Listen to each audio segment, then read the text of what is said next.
This conference will now be recorded. It's also in the map that was attached, I believe, the old PDD. Mm-hmm.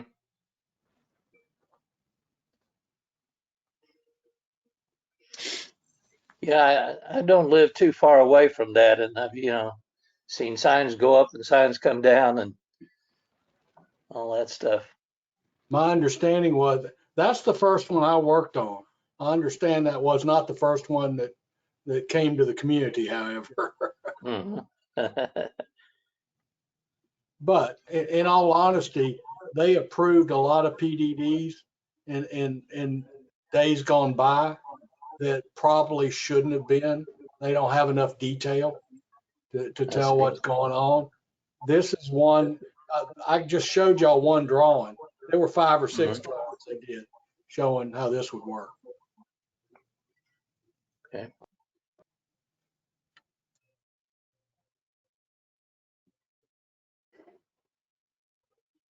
Well, it's a good learning process, I'll tell you that.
Good evening, everyone.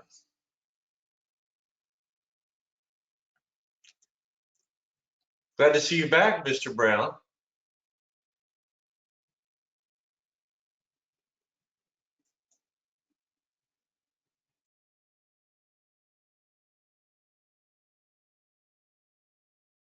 Thank you, Paul. It's good to be back.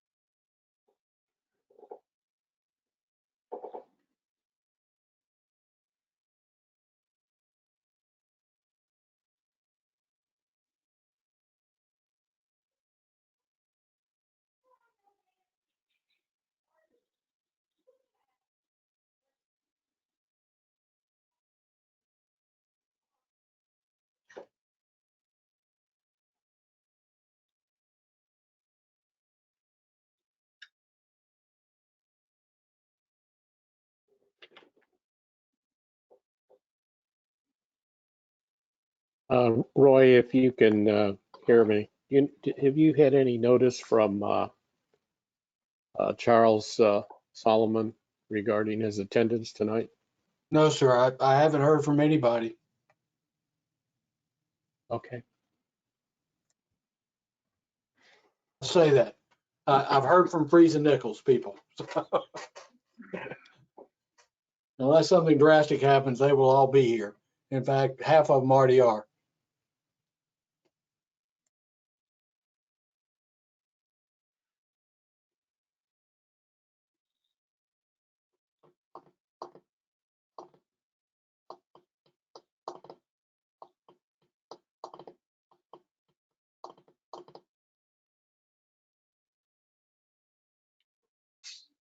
Aaron, you're back in your office.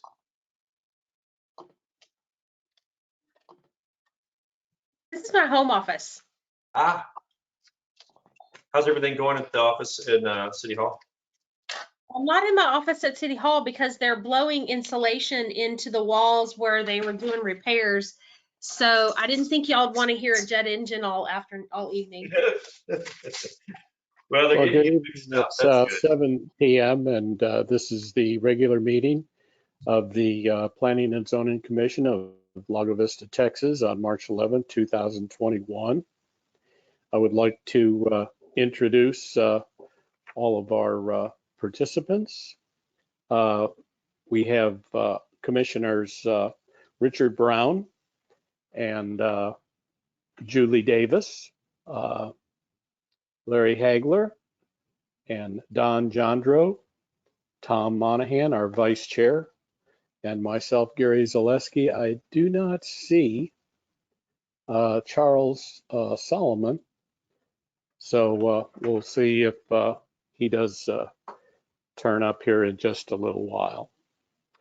We also have our Director of Development, Roy Jambor, our City Attorney, Aaron Silvera, and David Williams. Thanks, David, our City Council Liaison.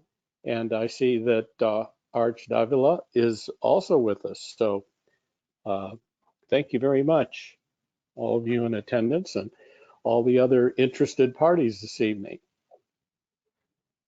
One thing I'd like to do as we begin, in regard to our first item, citizen comments for non-agenda items, I want to be sure that based on some of comments and other commission meetings, city council meetings we had, we're going to invoke the 3 minutes for comments from the public.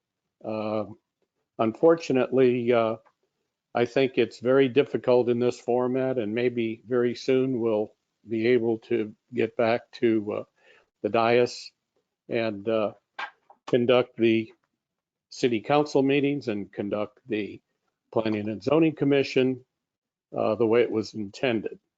So with that said, I'd appreciate those individuals with comments this evening regarding the items to have your comments not more than about 3 minutes.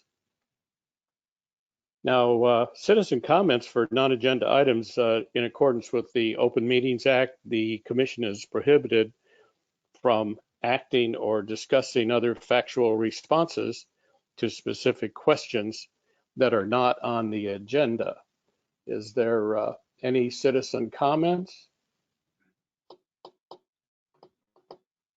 I don't see any. And Julie, did I happen to miss your name? Well, we were kind of calling the roll. No, sir, you got me in there.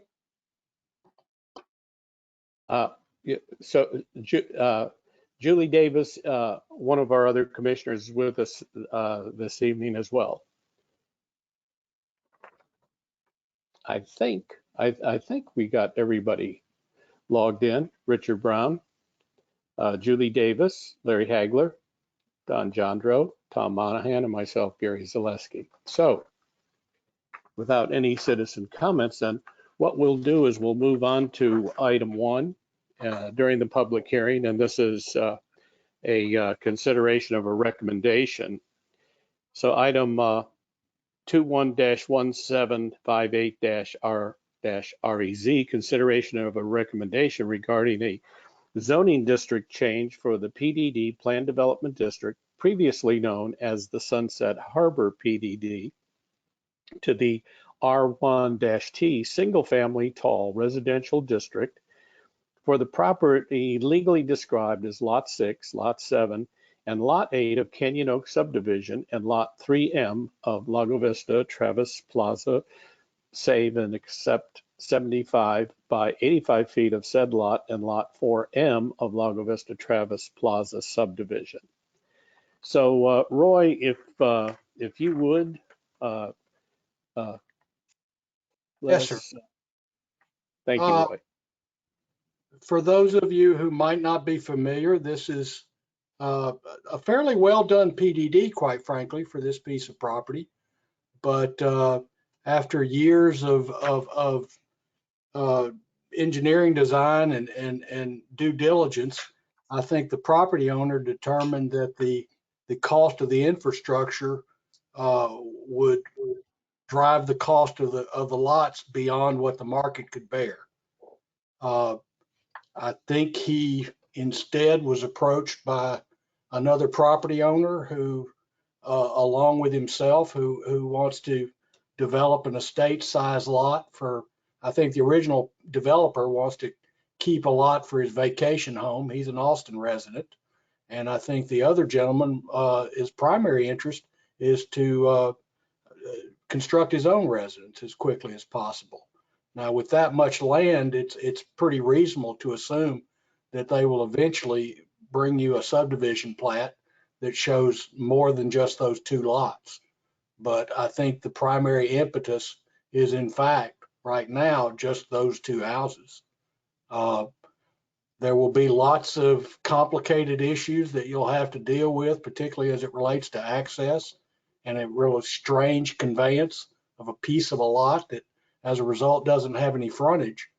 But you'll see that with the subdivision application. That won't be part of this. Basically, they're just trying to make the obligation to develop in accordance with that PDD plan. They want that obligation to go away and to treat this like a traditional zoning district.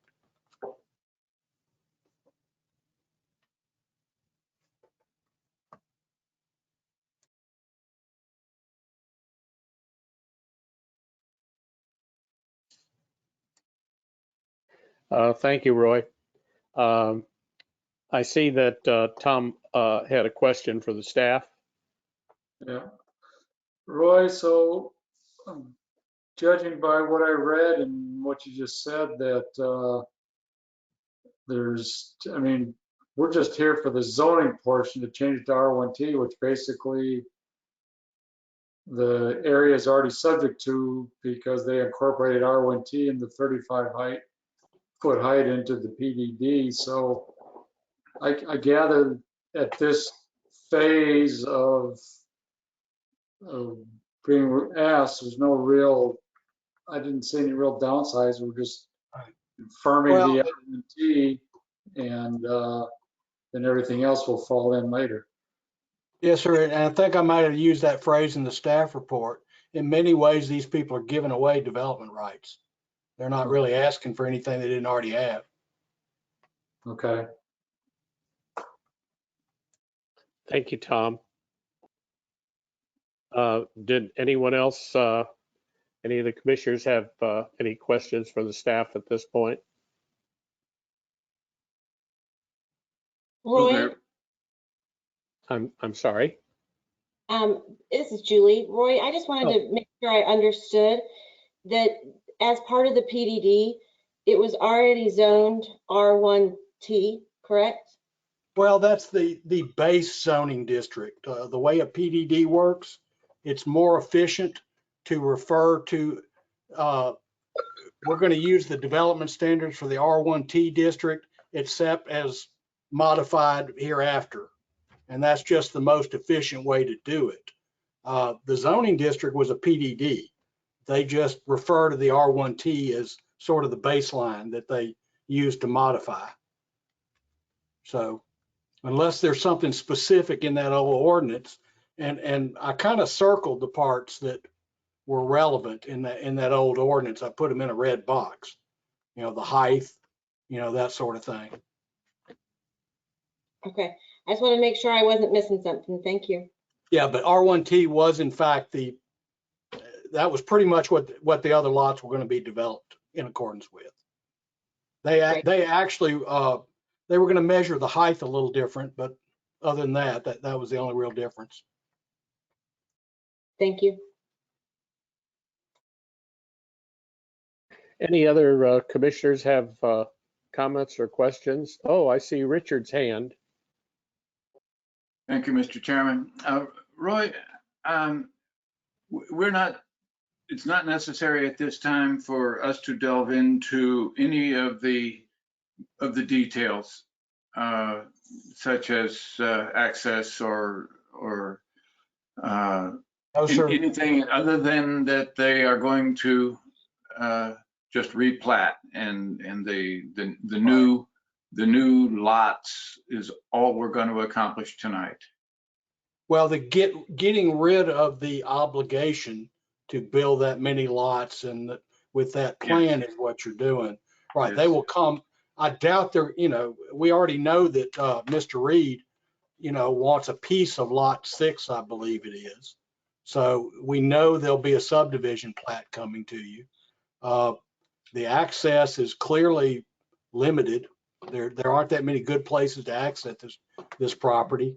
Mr. Walker's here. He's an engineer representing the property owners. I don't know how far he's dug into that yet, but he's got some work ahead of him, I can tell you that. Okay, thanks. And just one other thing, it used to be known as Sunset Harbor. Does it have a new name now, just so we can refer to it by something? You can call it the old Sunset Harbor if you like.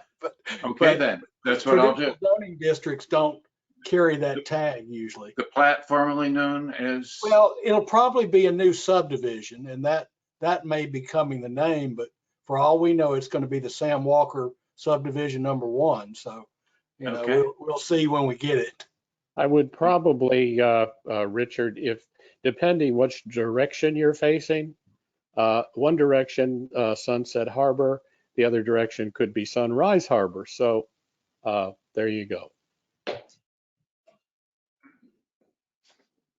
Any other commissioners have questions of the staff? If that's the case, then we will ask the applicant to make their presentation. Yes, sir. Thank y'all for having us this evening. I think Mr. Jambor covered most of our points, but my name is Sam Walker. I'm with Eckerman Engineering up in Lampasas. Just for clarity, we have been hired by Mr. Atwood and Mr. Reed to represent the zoning case. I have very little knowledge of what happened in the past, as Mr. Jambor said with the previous PDD, except for it's there. We have read through it. And what Mr. Atwood actually owns is the existing lot 6, 7, portion of 6, all of 7, and all of 8, and then all of 4M, which is on the western side, and lot 3M, Saber except that 75 by 80 foot little piece of property. Our intent here is to, as y'all said, get rid of the PDD, which had previously allowed some multifamily and condos on the western side. It also was going to allow up to 45 residential units, a 50 slip boat marina, and a clubhouse area, and basically replace that with the R1T zoning, which is y'all's residential tall zoning classification. As Mr. Jambor said, that it was the base zoning for the PDD originally. So I don't think we're changing a lot, just basically vacating the site plan that was attached to the original PDD to allow what Mr. Atwood's desire is to actually put 1 residence on lot 8, 1 residence on lot 7. And then I believe Mr. Reed is looking to do the same thing, maybe even 2 homes on his 2.76 acres. there at the southwest corner of lot 6. I guess to talk about access, y'all brought that up. Currently, this entire property fronts the end of Lakeshore Drive that abuts it, the end of Camille Court, plus a PUE and an access easement that goes through lot 6 and provides access to lot 7. We are also on a front Country Club Drive with lot 3M and 4M, so that we could possibly access it that way. And then lastly, the piece that Mr. Reed owns is on Seminole, and I believe that's called Country. That's not Country Club. That is, apologize, I forgot the name of that road. Canyon Oaks Drive. So I think there's ample access. I agree with Mr. Jambor. If they decide to divide this property up in the future, that would require subdivision plat, and you guys would get to look at it. But I think we're looking at 35 to 4,500 square foot homes, just 4 or 5 of them. There may be a remainder tract that we deal with in the future, but and looking at maybe going down with the second story instead of up, if there is any additional height, just due to basically the topo coming across that property. There's over 200 feet of fall from the very highest point down to the lake, as y'all probably know. But I mean, I guess in short, we're here to ask for y'all to recommend to council to rezone this from the current Sunset Harbor PDD to the R1T. And I'm here to answer any questions. Mr. Atwood's also on the call. I did not see Mr. Reed on the list here, but he may be there as well if I've missed him. So. Thank you, Mr. Walker. Yes, sir. Any commission members have any questions of Mr. Walker at this time?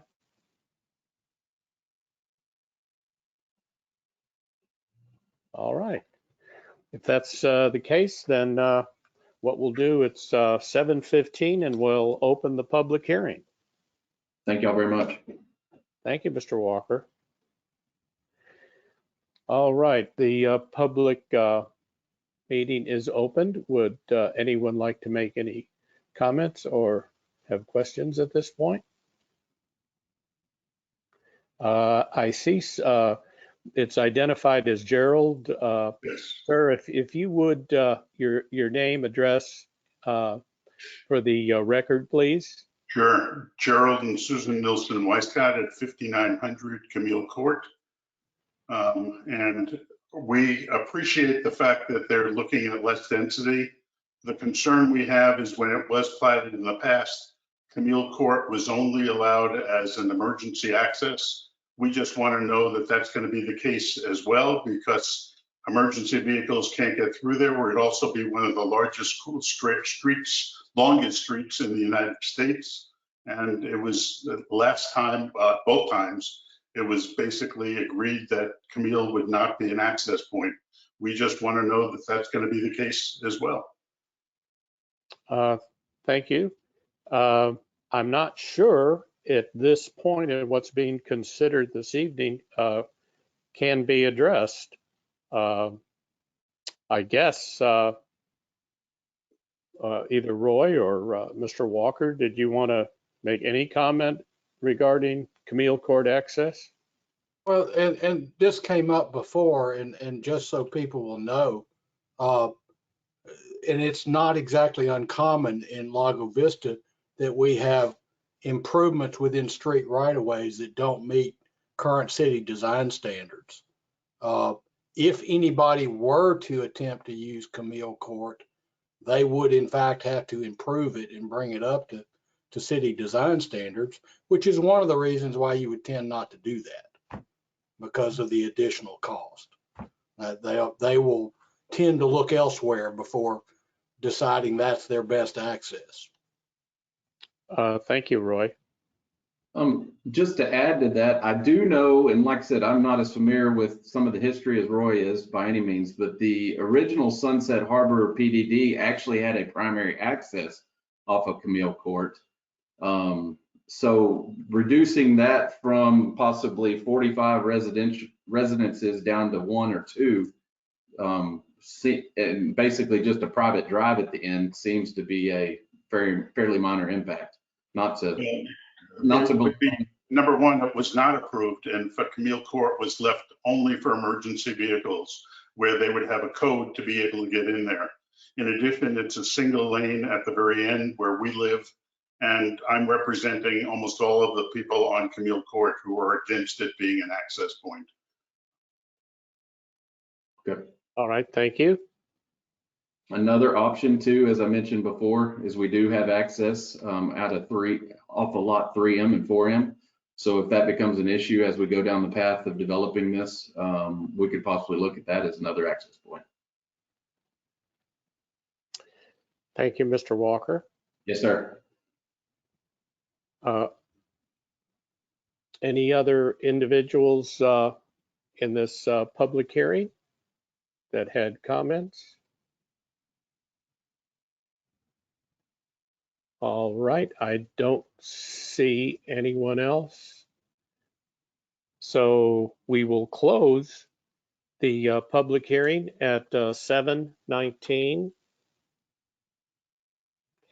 And we'll open it up for discussion amongst the commissioners.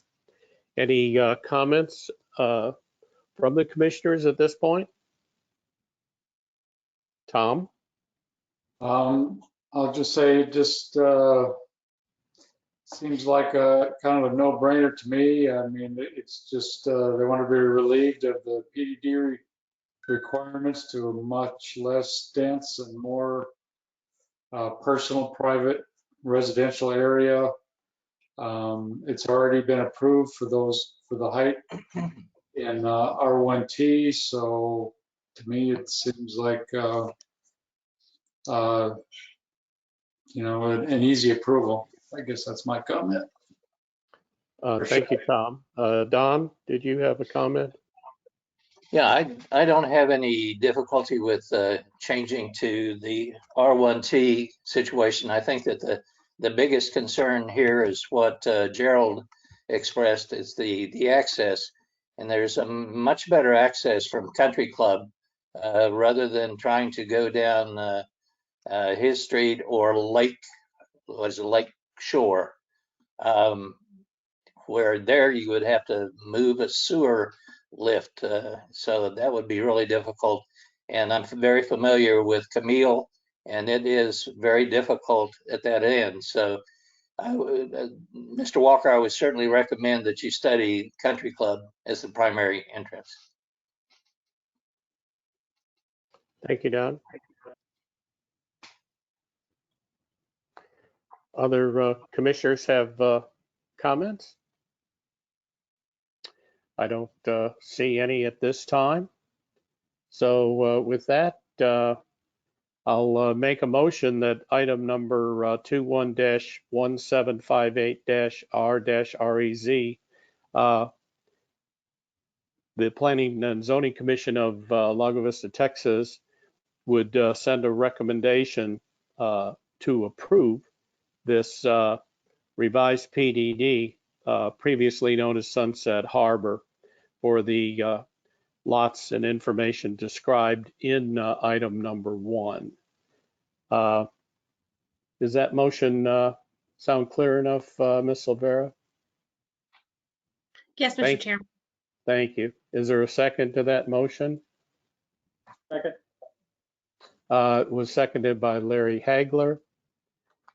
Any further discussion on this item? No further discussion. Richard Brown, your vote. Aye. Charles Solomon is not available. Ms. Davis. Aye. Ms. Davis votes aye. Mr. Hagler Aye. votes aye. Mr. Jandro. Aye. Mr. Monahan. Aye. And Chairman Gary Zaleski votes aye. It's a total of 6 and 1 commissioner not present, so it is unanimous. Thank you very much for your time. And Gerald, thank you very much for your input as well. Thank you all. Appreciate it. Thank you, Mr. Walker.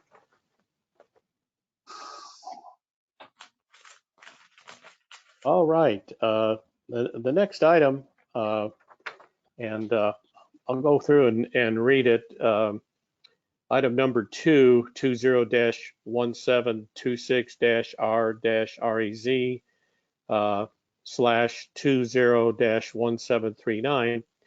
Clarification regarding prior commission recommendation on the zoning district change request from an R1D single family resident to TR1 temporary restricted to P-2 Park and Greenbelt District passive and C2 commercial large scale with design approval for the property located at 20700 Northland Drive, Lago Vista Estates, Section 6, Lot 1874, and the portion of the property platted as Tract A, separating this lot from both 7600 and 7608 Loman Ford Road. And I guess what I would like, my understanding is that the clarity wasn't there in order to really present this to the city council. And with that, I'd like to ask Mr. Jambor and possibly Ms. Silvera to comment on why this item is back on the agenda and the mission of our Planning and Zoning Commission to clarify what is needed. Yes, sir. And to put it simply and bluntly, you're here because I took a nap before the meeting was over. And what you had was a motion to approve with conditions that failed. And I might have got away with my sloppiness had it been an either or proposition, but it's not. There are other possibilities. And as a result, what we really need is some motion, any motion you choose, that succeeds. The one motion you really can't consider is to reconsider the motion that you already made that failed. The time frame for that is passed. But any other motion you want to make is fine, so long as it's one that succeeds. I don't know if that cleared it up in everybody's mind, but that quite simply is what happened.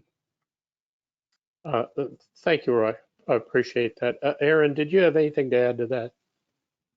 Mr. Chairman, the only thing that I would add is if your motion is, when you make your motion, no matter, regardless of what it is, whether it's for approval or denial, I would kindly request that you provide some findings that would provide the basis for that particular motion. For example, if your vote is to approve or the motion is to approve, provide the basis for your approval. If your motion is to deny, give us some reason so that it is clear for the council the basis for your particular recommendation. I think that will make it clearer and easier for our council to make the ultimate determination or decision when it's before them. So we just need a simple majority vote that gets approved this evening on, either direction that you go. Depending on what your motion is, it may make the council's decision, could force a council to have a supermajority vote on their end, but you only need a simple majority this evening on a motion. Thank you. I guess as another point of clarification that I might have for you, Ms. Silvera, there isn't anything related to public comments. However, I believe there are members of the community. So is there a public hearing? No, Mr. Chairman. Required? No, sir. This is not a public hearing. We simply brought this back to get clarification on your motion because of the way it was taken. Now, the Open Meetings Act does require that you allow for public comment on any item that's on the agenda, and therefore you will are required to allow for public comment only, but it is not for the purposes of a public hearing per se. Thank you very much for the clarification. I would ask any of the commission members at this point if they have any questions for the staff. Tom? So last month, we had 6 members present and we were short Richard because he couldn't make it. Now tonight we are short again, and Richard is here who hasn't weighed in before, but now Charles is absent who voted one way. So I guess given, it sounds to me like this issue is up for debate again to propose something different than what was proposed for a vote last month, correct? So we're allowed to go either way potentially on this vote, correct? That's my understanding. Is that correct, either Roy or Ms. Silvera? Well, except that the motion that failed cannot be reconsidered. Correct. Correct. But that motion is with conditions. So theoretically, you could have a motion without conditions and it could be yay or nay, right?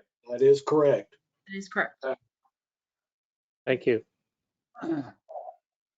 So since we have a member present to vote that wasn't here last time, I guess I would ask, if Richard needs anything to catch up on what all the debate was on this thing, since his vote is new. Well, in that regard, we did refer him and ask that he observe the public hearing, the tape, in order to prepare himself. Okay. I have done that. I have viewed the entire discussion of this topic from the February meeting. And so I'm up to speed on the discussion. And as long as I can participate in tonight's discussion and the vote, then I'm ready to go. Thank you, Richard. Any other commission members, questions, curiosity, whatever regarding this particular item? I don't see that. That being the case, and with the guidance of our... Yes, hi, I have a question. Excuse me? I have a question. I'm not sure, is that a member of the commission? No, it's not. And I realize that you said it's not open for public hearing, but it is open for public comment, correct? If you could, ma'am, if you could just wait just a moment till we get to that point. Okay. Yes, so there weren't any other commissioners that had any other questions of the staff at this point. And based on guidance from our city attorney, we're going to allow for some citizen comments. And once again, I will remind those individuals not to be too terribly redundant with what we've already covered multiple times. So whoever wanted to speak first, if you would, identify yourself, please. Yes, thank you. Jennifer Todd. I'm the daughter of 20702 Northland Drive. We've spoken the last couple of meetings. Maybe I'm confused. I'm wondering how it could have been voted down the last meeting, and the zoning commission members who have voted things down before, I didn't realize that they had to present a legal justification for voting it down. So are you implying that it's up for a revote? Ms. Todd, if you would, then I'll ask our city attorney to just one more time, just clarify the reason why we have to do that this evening. Okay, great. So this evening, the job of the Planning and Zoning Commission is to make a recommendation to the City Council regarding a particular item. At the last meeting, the motion that was made to approve. However, that motion failed, and no other motion, and the motion had qualifications. That just because the motion failed doesn't make it clear that the recommendation of the Planning and Zoning Commission was to deny the application. Therefore, this evening, we would like to get a clear recommendation from the Planning and Zoning Commission for our City Council regarding whether they are recommending approval or denial. A motion that fails does not necessarily make it clear what the actual recommendation to the council is. I see. Thank you. Is that suffice, Ms. Todd? No, so are you going to re-vote for it and then decide what the recommendation is? Or are you going to go by the denying the motion vote and decide what the recommendation is? I think you're getting a little ahead of where we're at. Yes, we have to make a recommendation to the City Council, and with clear reasoning as to why it's either accepted or denied. So I hope that our city attorney's explanation as to why we're doing this tonight, which I believe was your question, has been answered. Okay, thank you. Thank you. Was there anyone else that was going to make a comment at this time? Mr. Roberts? Hi, my name's Catherine McCurdy. I see I've got a green mic, so I guess I'm on. Do you hear me? Yes, we can. And if you would, Yes. please, Yes, once I again, will. Catherine My name McCurdy, and your address, please. 20902 Northland Drive. And I did send a comment letter to several people today via email, so I won't go into that letter. I'm sure you're gonna have some time to read it. Or should I read it? I believe that everyone's had an opportunity to read the letter. Okay, thank you. Then my last comment on the matter is I have a question. Does that mean Richard Brown is the sole voter tonight, or do you have to cast a complete new vote this evening? To answer that question, no, Richard Brown is not the sole, though he has a wonderful soul, and he's a good soul. And it would have to be of all those commissioners who are present tonight to either to vote on this particular item. With the new reason why, right? Correct?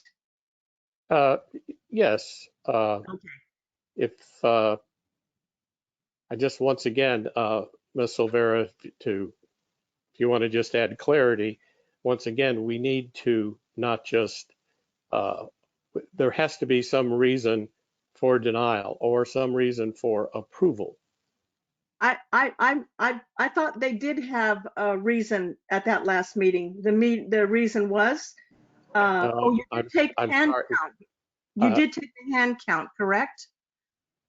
But you didn't ask each one for their opinion? Once again, Ms. McCurdy, I'll go ahead and ask our city attorney to one more time make it clear as to why we have to do this evening for this particular motion. The issue and the reason why we're hearing this matter again is because we need a motion that passes. Last meeting's motion failed. There were discussions regarding the motion was to approve, the motion did not pass. We need a motion that passes so that it is clear what the recommendation is to the city council. Now, the motion can be a recommendation to deny, and if that motion passes by a simple majority vote, then it will be the recommendation to the council. If the motion is to approve, then, and that motion passes by simple majority, then the recommendation will be to recommend to approve to the city council with whatever clarification or qualifications are provided with either motion. We need a motion that passes so that it is clear what the recommendation is that the Planning and Zoning Commission is making to our city council regarding this particular matter. Thank you, Ms. Silvera. I hope that clarifies, Ms. McCurdy. Not really, but I'm going to sit back and see what happens. Thank you, Gary. You're welcome.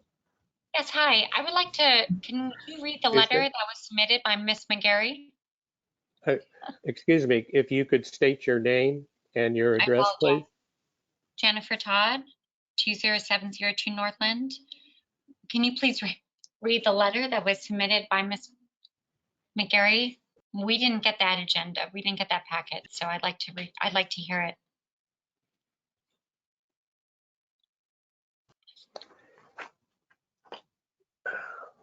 If you'll bear with me for just a moment, let me shuffle through here. Thank you.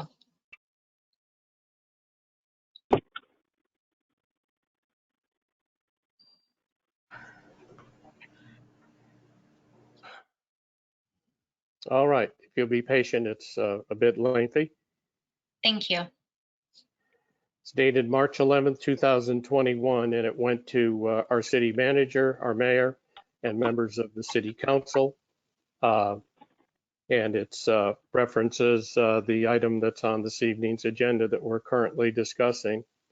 And this letter came from Catherine McCurdy. And it says, I wish to comment regarding the matter listed at clarification of P&Z Commission schedule for today's March 11th agenda. Referencing P&Z meeting February 11th, the petitioner written proposal had been reviewed by the P&Z Commission and open comments for citizens were heard.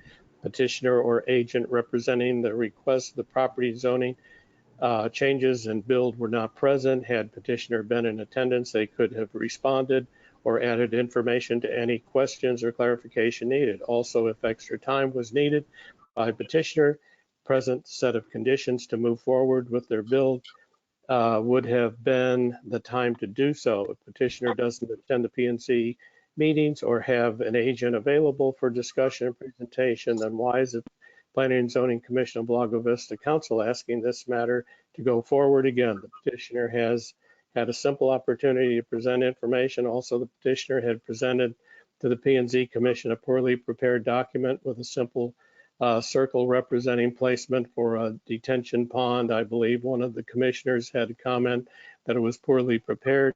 This has been a lackluster presentation from the petitioner, and I have concern for the remainder of this application. When the meeting of last February was closed, a vote taken, the matter failed to pass. Further, the P&Z Commission stated after one vote, the petitioner wishes to continue with the proposal, then the construction would be downsized to fit onto the existing commercial property. As I understand, we are now waiting for the supermajority vote from the Lago Vista Council. I can only hope our council considers the impact affecting residents. The large-scale commercial proposal is presenting issues that will affect the adjacent resident properties, and I believe that most of, if not many, of the neighboring residents have aired their grievances, wishing to keep the commercial property as platted and not continue with expansion of the current petitioner. Eventually, a commercial build will happen, and hopefully it will benefit Lago Vista. Catherine McCurdy, 20902 Northland Drive, Lago Vista, Texas, 78645. All right. Is there any other? I have a comment. I have a comment. Excuse me, if you could identify yourself, please. Yep, it's Karen Todd. I live at 20702 Northland, adjacent to this property. And I'm as surprised as everybody else because I assumed that when we had more nays than yeses, it was done. And I know at least one commissioner expressed concern about the lack of a suitable traffic study. And this person was expressing concern about the possible traffic hazards on Northland and Lowman. and we had a lot of people talking about leakage from the containers underground, leakage from the runoff. I mean, we had a lot of people talking last week, and I think that the gentleman, who wasn't there, but the gentleman who wasn't there, I hope he really did watch this, because I don't think, otherwise I don't think you get a sense of how upset we all were that this was going to happen, and we thought it was over. Now we get called back, and we're not really allowed to have conversations like we did last month. We just have to express an opinion and we're done. I thought last month was a much better, more heartfelt presentation from us than it is now, and I'm just really concerned that somehow we're getting played, that it was over and now it's not over anymore. Well, I think, thank you very much for your comments. I think that that's why he voted no. Excuse me. I think that our city attorney has repeated multiple times, along with our director of development, the reason why this evening. And also, no, I get it, but I get it. But the gentleman said that's why he was voting no. He said, I'm not comfortable with his traffic study. So wouldn't that be enough to not? Wouldn't that support his saying no? We're not going to go forward with that. We're going to move forward with it. I think that you've had sufficient time at this meeting and previous meetings to make your comments known. And as far as Mr. Brown, I can assure you that Mr. Brown, if he says he has read and listened carefully to this transcript and viewed the last meeting of the month of February, I have to trust that he has done that. So, is there anyone else other than those that have had an opportunity to speak that would like to make comments at this time? Yes, this is Karen Egger, and I own the property at 20707 Northland. I am a little shocked to see this come back on. Can we know how you're going to word this so that we know what you're aiming for? Are you still trying to use the residential lot for half of it being C2 heavy duty commercial and the other half as the detention pond? Is that what you're trying to pass again, or are you not including the residential lot in this mix?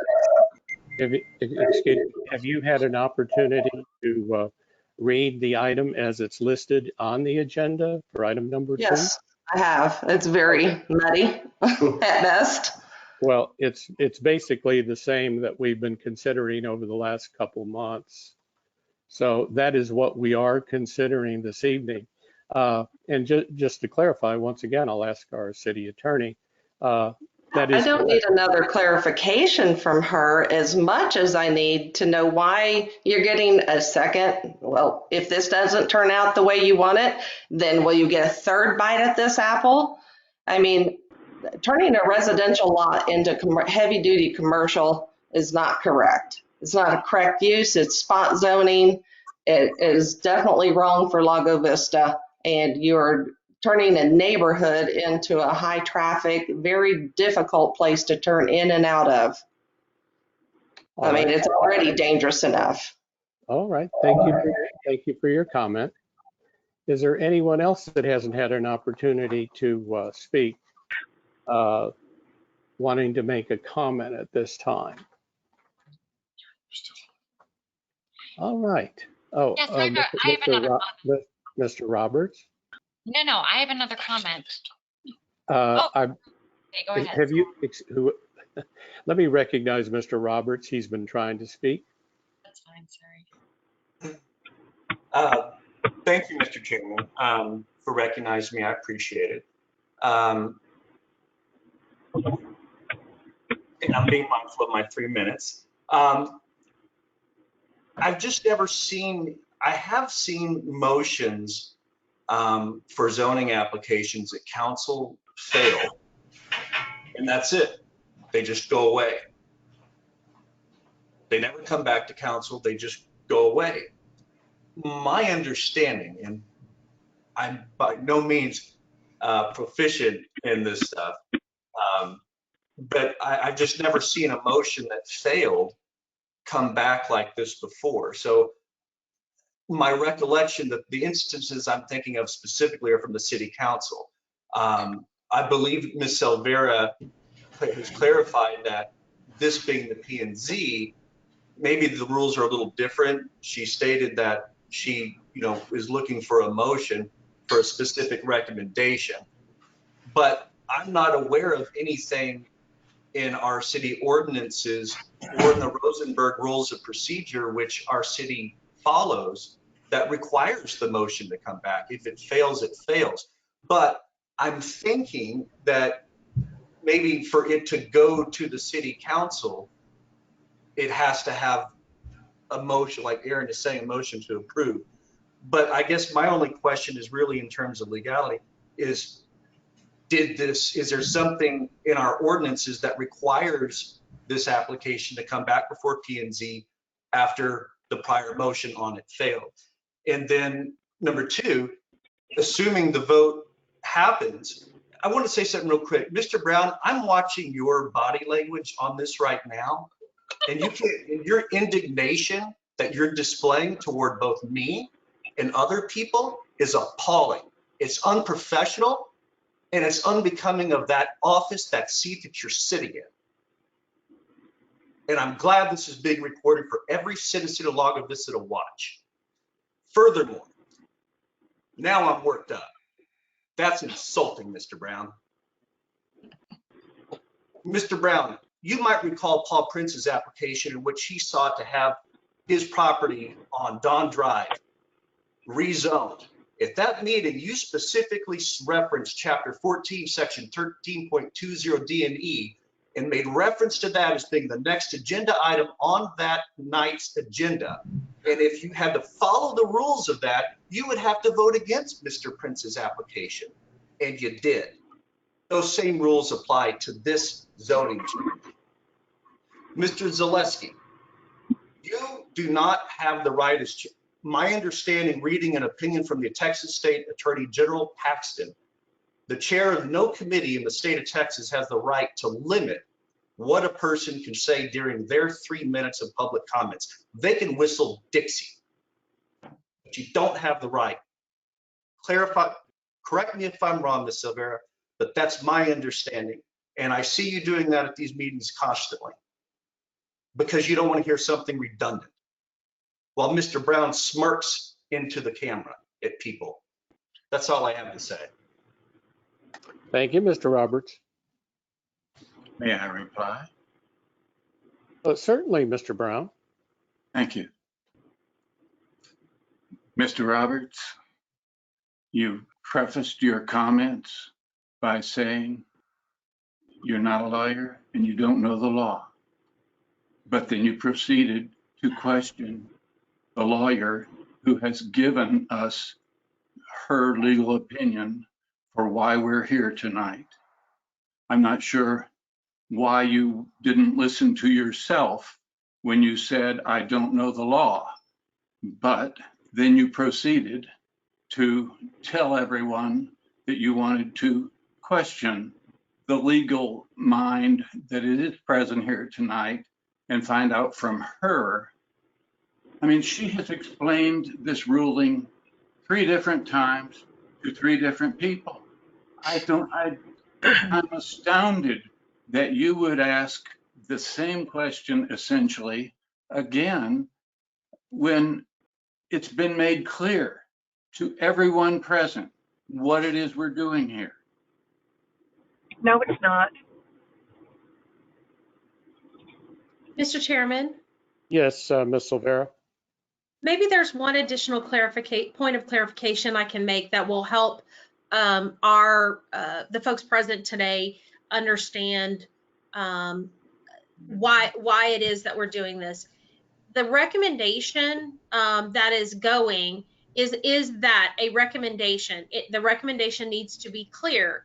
The city council is the final decision-making body, and therefore, if that motion fails at city council, that is the end of the line. That is not the particular situation with this body. This body has the duty of providing a clear recommendation to the city council, regardless of whether it's a recommendation to deny the application or a recommendation to approve the application. But something that passes by simple majority needs to come out of this commission this evening so that it is clear what the recommendation is from this particular body so that the final decision can be made. Now, if the recommendation by this particular commission is to approve this application, then we would need to have findings in accordance with the zoning ordinance, section 13.20D, regarding whether the commission would need to find that significant and unanticipated changes have occurred in the area affected of the affected parcels since the classification on the land use map was adopted. They would have to find that it's unlikely that the parcel will be developed or used for any use permitted under the zoning classification indicated in the city's master plan. And they would also have to find that the commission would have to find that the requested zoning classification is the most appropriate classification for the affected area. If the motion this evening is to approve, we need findings on those three items. If the motion is to deny, it is recommended that some justification that provides a rational basis for your decision be provided for the commission to consider, because the commission will have to make the ultimate finding and make the ultimate decision regarding whether or not this application is to be approved. This is an intermediary body. Our council needs clear direction on what your recommendation is. That is the only reason why this is back. And it is the reason why that this is not a public hearing. We are not reopening the public hearing. Any comments this evening should be directed only to the commission. This is not a question and answer session. This is not a public hearing. The opportunity to provide comments to the commission this evening should be limited to the 3 minutes as your chairman requested, and they will take those into consideration when they develop their motion and their recommendation to the city council. Yes, I have a question. Thank you, Well, thank you, comment. Ms. O'Bara. I have a comment. And who again is speaking? Well, I think you should recognize that by now. It's Jennifer Todd, Well, 20702. I'm sorry, but it's very difficult with the way the screen is set up for me to determine who it is that is trying to speak. So sorry. I believe you said it's Ms. Todd. And if that's the case, I'll give you an opportunity to make another comment, but your comments have well exceeded the 3 minutes that were allotted. But if you'd like to make one more brief comment, I'll certainly allow that.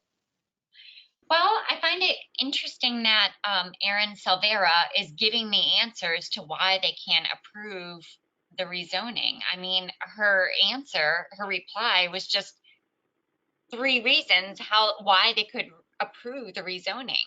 Her reason for well, if you'll excuse me, I must state, Ms. Todd, that is your opinion, and I think there was tremendous amount of clarity as to whether to deny or to approve, and it has to take place during the deliberations that will take place amongst the commission members as they develop the course that they're going to take on this particular item. So I guess my next point is, why would your city attorney not have advised you of that prior to this at the last zoning commission meeting so that you could have provided a legitimate legal quote reason for voting nay last time? Why is it that you voted nay and then after that, a month later, Ms. Todd, I believe our director of development, Mr. Jambor, gave a clear understanding as to why and what had happened during the last meeting. And Ms. Silvera has given great clarity as to why we are here this evening and why we have to reconsider and add clarification on whatever recommendation we send to the city council. So why does that justify a new vote? Wouldn't you support the previous vote and then you Ms. would Todd, excuse me, Ms. Todd, but now for 4 specific times, our city attorney has addressed why we have to do this. And I'm not going to ask her to have to repeat herself for a 5th time.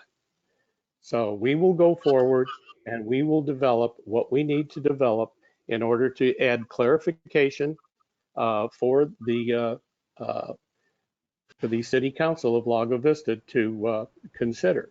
And that's where it will either end or move forward. I have a comment to make, an opinion.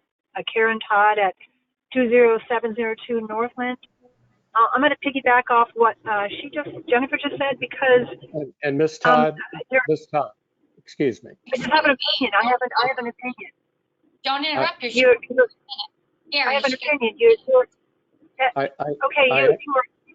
Your lawyer was there last month. Erin was there. She knows the law. She sat through it, never said a word about it being done wrong. She sat through to the very, very end. And I don't need clarification, because you keep just saying the same thing over and over. But since she was there through the very end, we can see her on the screen. Why didn't she speak up and say something then? Letting the vote say no, we all thought we had won this. We're very happy about that. Only to find out now it's on the agenda again because you said that you fell asleep, quote unquote, you made a mistake. Well, if you made a mistake, why didn't Erin catch it the last meeting? We have to find it on the agenda. I mean, we didn't know. We checked, we checked the meeting. I didn't know that it was up again for another vote. Nobody notifies us. We thought it was a no vote. Only to find out you guys made a mistake. Ms. Yes. Todd, excuse me. My mom, she gets 3 minutes.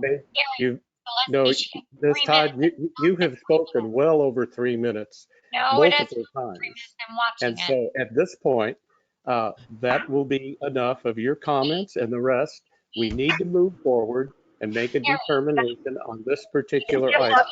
We have heard it's just not fair. multiple That's not fair. 3 minutes.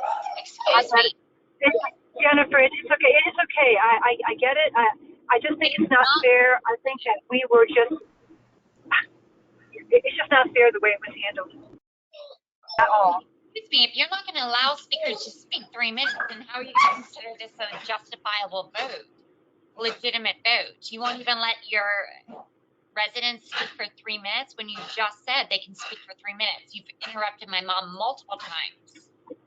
Whoever is speaking at this time, I will just make a comment that the 3-minute rule that we're trying to enforce, we let go way beyond. At 2 previous meetings with comments from the residents, and we certainly understand at this point what your feelings are about this particular motion to be taken to the City Council. I appreciate that. What are our feelings, Mr. Zaleski? What are our feelings? Well, very simple. You don't want anything developed as it's indicated on item 2 of the agenda, and it's been on the agenda. We don't want the gas station. We don't want the gas station. That's the only thing that was proposed. You can't say we don't want anything. We don't want the gas station. For all the reasons we stated last month, it is the gas station right next to our residences and all the concerns we had. Nobody brought up any other thing to build. It was only a gas station and convenience store. That's what we object to in a residential neighborhood. We certainly have heard that multiple times.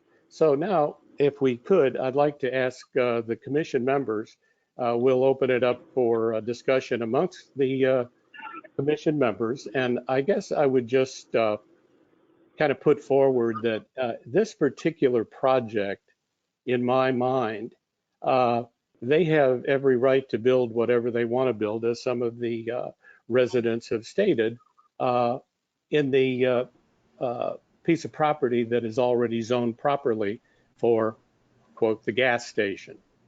Now, it seems to me these developers have gone an extra step in order to protect those residents by being able to have property that is not going to encroach upon those residents. And I just think it was, it would be in their best interest to have this additional changes made in the temporary restricted to the greenbelt passive, have those things take place, because it would be so much better than just having a convenience store, gas station, as you've seen in some other locations throughout Lago Vista. So with Not that in the said, residential area, that happens to be my opinion. I'd like to ask any of the commission members that would like to speak to this to do so at this time. Before the commissioners talk, this is Jeff with Egger at 20707 Northland Drive. And you keep saying that they're doing all they can to protect the neighbors by doing a pond that you call parkland and to help buffer, but you're actually putting the entire convenience store portion of this project on that residential lot. It's not like you're putting everything on the existing C2 lot. You're taking half of this residential lot and putting the convenience store with all the lights and the traffic and the people and and the noise on this residential lot, which isn't protecting the people from this project. And the detention pond, it's a concrete pond with steel railings and a very industrial look, isn't protecting the people from anything. Now, these people have the right to do whatever they want to do on the C2 lot that they own. I'm okay with that. And if they can cram a gas station on that lot, or, so be it. But to give up another residential lot in that extra buffer just so these people can put a gas station convenience store that we don't even need in the area, as we have 3 within a half mile of that location already. If this was something essential to Lago Vista, it could be different, but it's not. This is just a stupid project that doesn't fit. And it's not buffering the residential people in any way. I know that may be your opinion because you don't live on that street. It is not a good fit.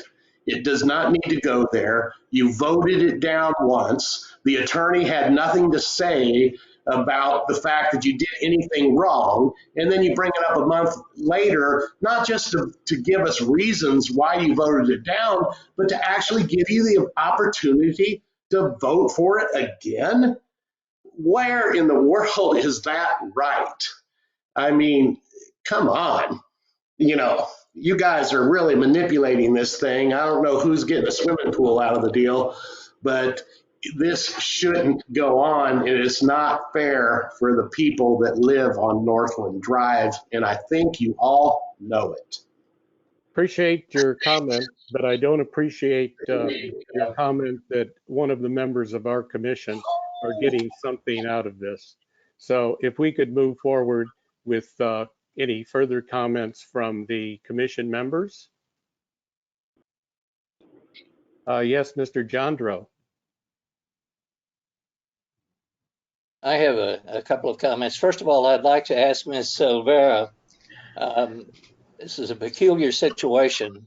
If I remember correctly, we voted against the recommendation 4-2 last month. Is that correct?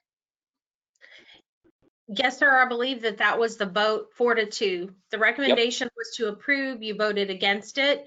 The recommendation did come with some specific qualifications. What we should have done was taken open it up for other motions and continued that process until there was a clear motion that passed by a simple majority, whether it was to approve or to deny, but a motion that passed so that the council understood what your direct recommendation is. A motion that fails is not a recommendation. Thank you. So we have the situation where we have, again, 6 members, but there's a different mix. Does the vote of the missing member from the last time, how does that count this time? Or is it completely out?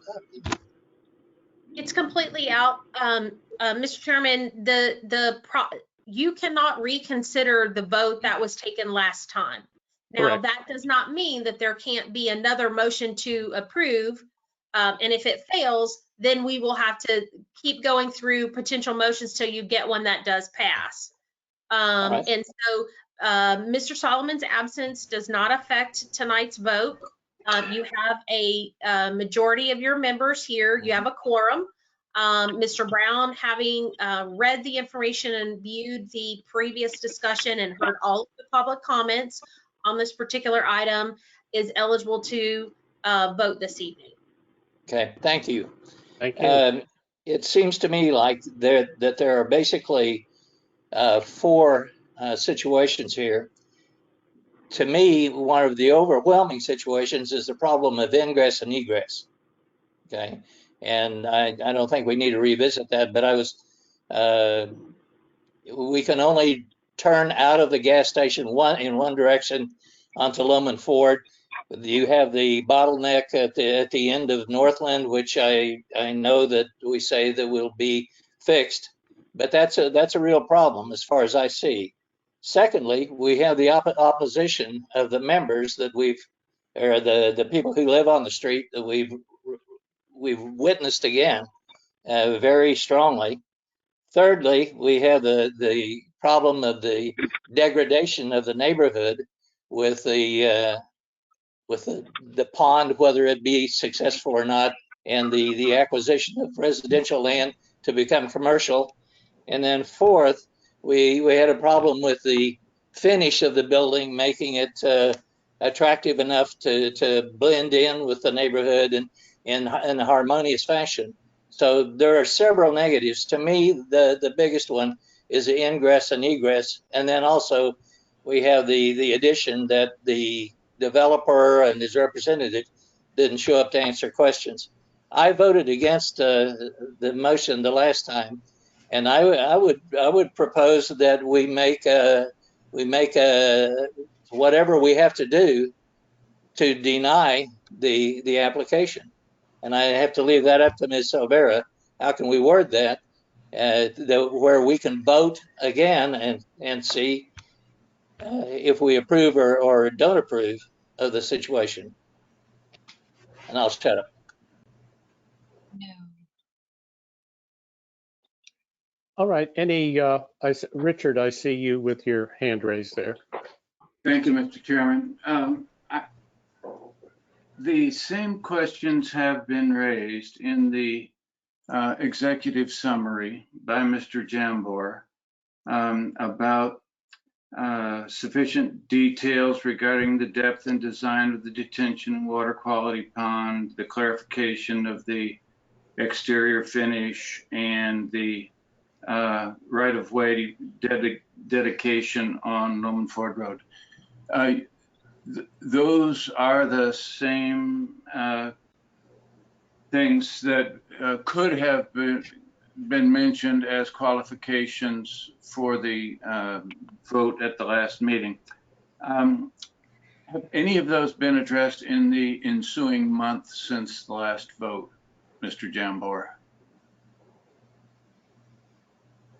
We did get communication, an email from those people that, from the representatives, that they had no objections to making those improvements, but that's the extent of it. They didn't actually make the improvements they pledged that they would, given the opportunity, huh? Yes, sir. That's pretty much it. Okay, thank you. Yes, I have a comment. Let's go through with our commissioners first before we take more comments. I have a comment in support of Don Jandro. Well, thank you for supporting Don Jandro. I support him because you know what? He's calling it as it is. So Ms. Todd, you are out of order. You need to remain silent. Otherwise, we will have to remove you from the meeting. Mr. Zaleski is trying to run this meeting. It is not time for public comment. That opportunity has ended, ma'am. Did you call it? Did you say public comment has ended? Ma'am, there was never, if you will recall, when I opened this meeting, I said that and got clarification that there is not an open public hearing, but we Okay. do allow public comments during Ms. this hearing. Solera, So at this did you point, end the we public have, comment? Did you end the public comment? there's no more, yes, there's no more public comments. Thank Okay, you called it on the and minute. Don, just thank you. And I'm sorry? Mr. Brown, did you have something else there, or was that? No, Mr. Chairman, that was it. I just wanted the clarification about those 3 stipulations that were raised, whether or not the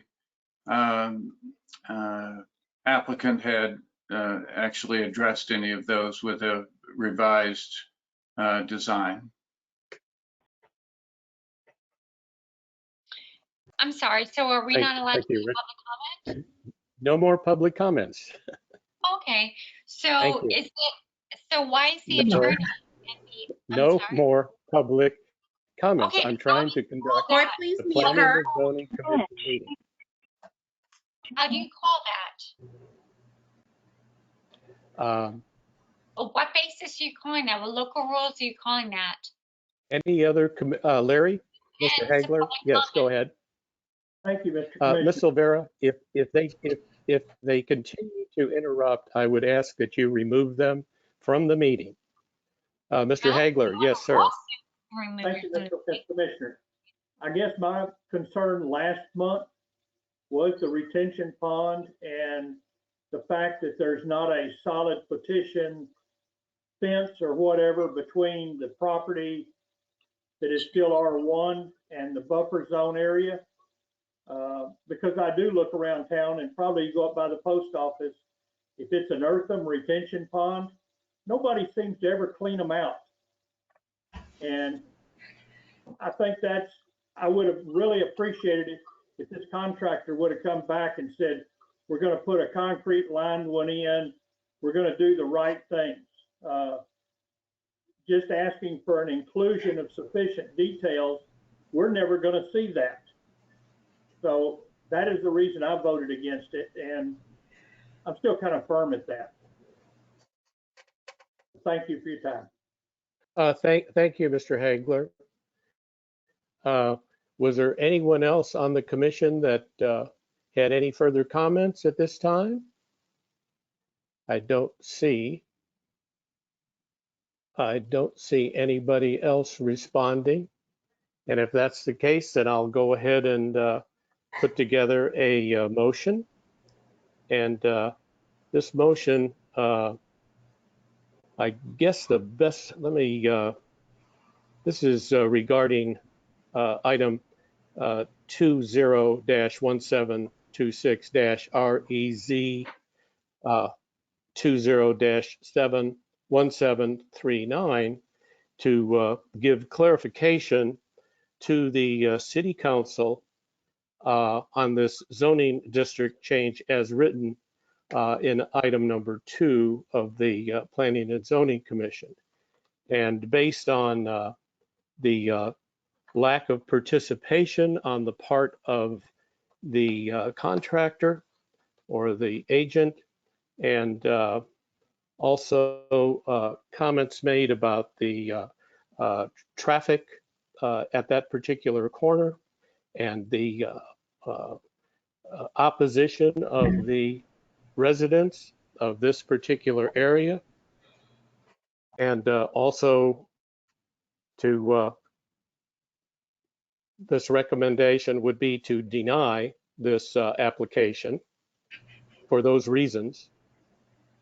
And I only hope that the residents in the area understand that there is a piece of commercial property that will be developed, even though this, if this particular motion is denied.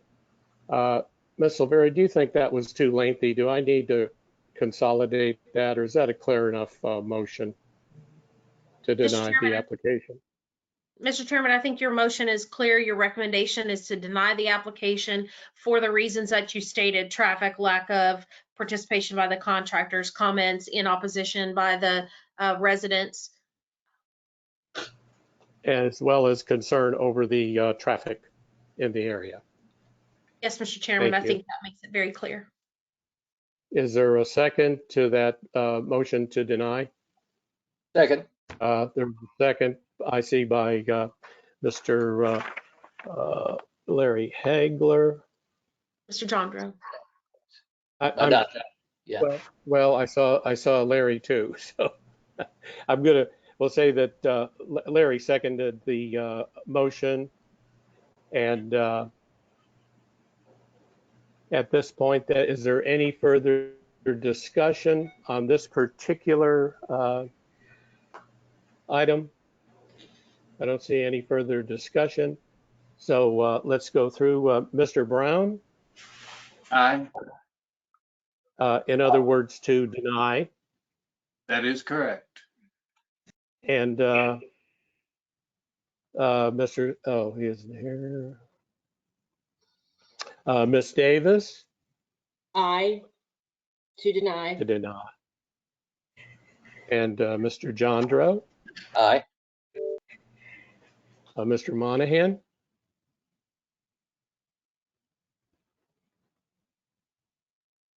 I was muted.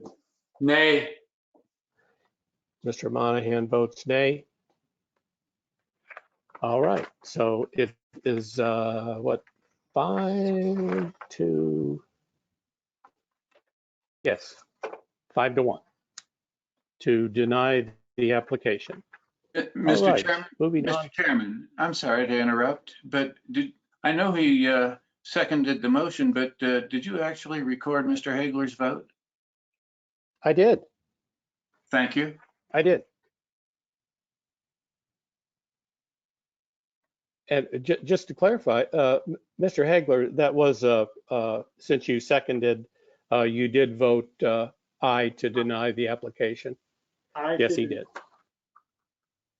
All right. So if we could move on to item number 3.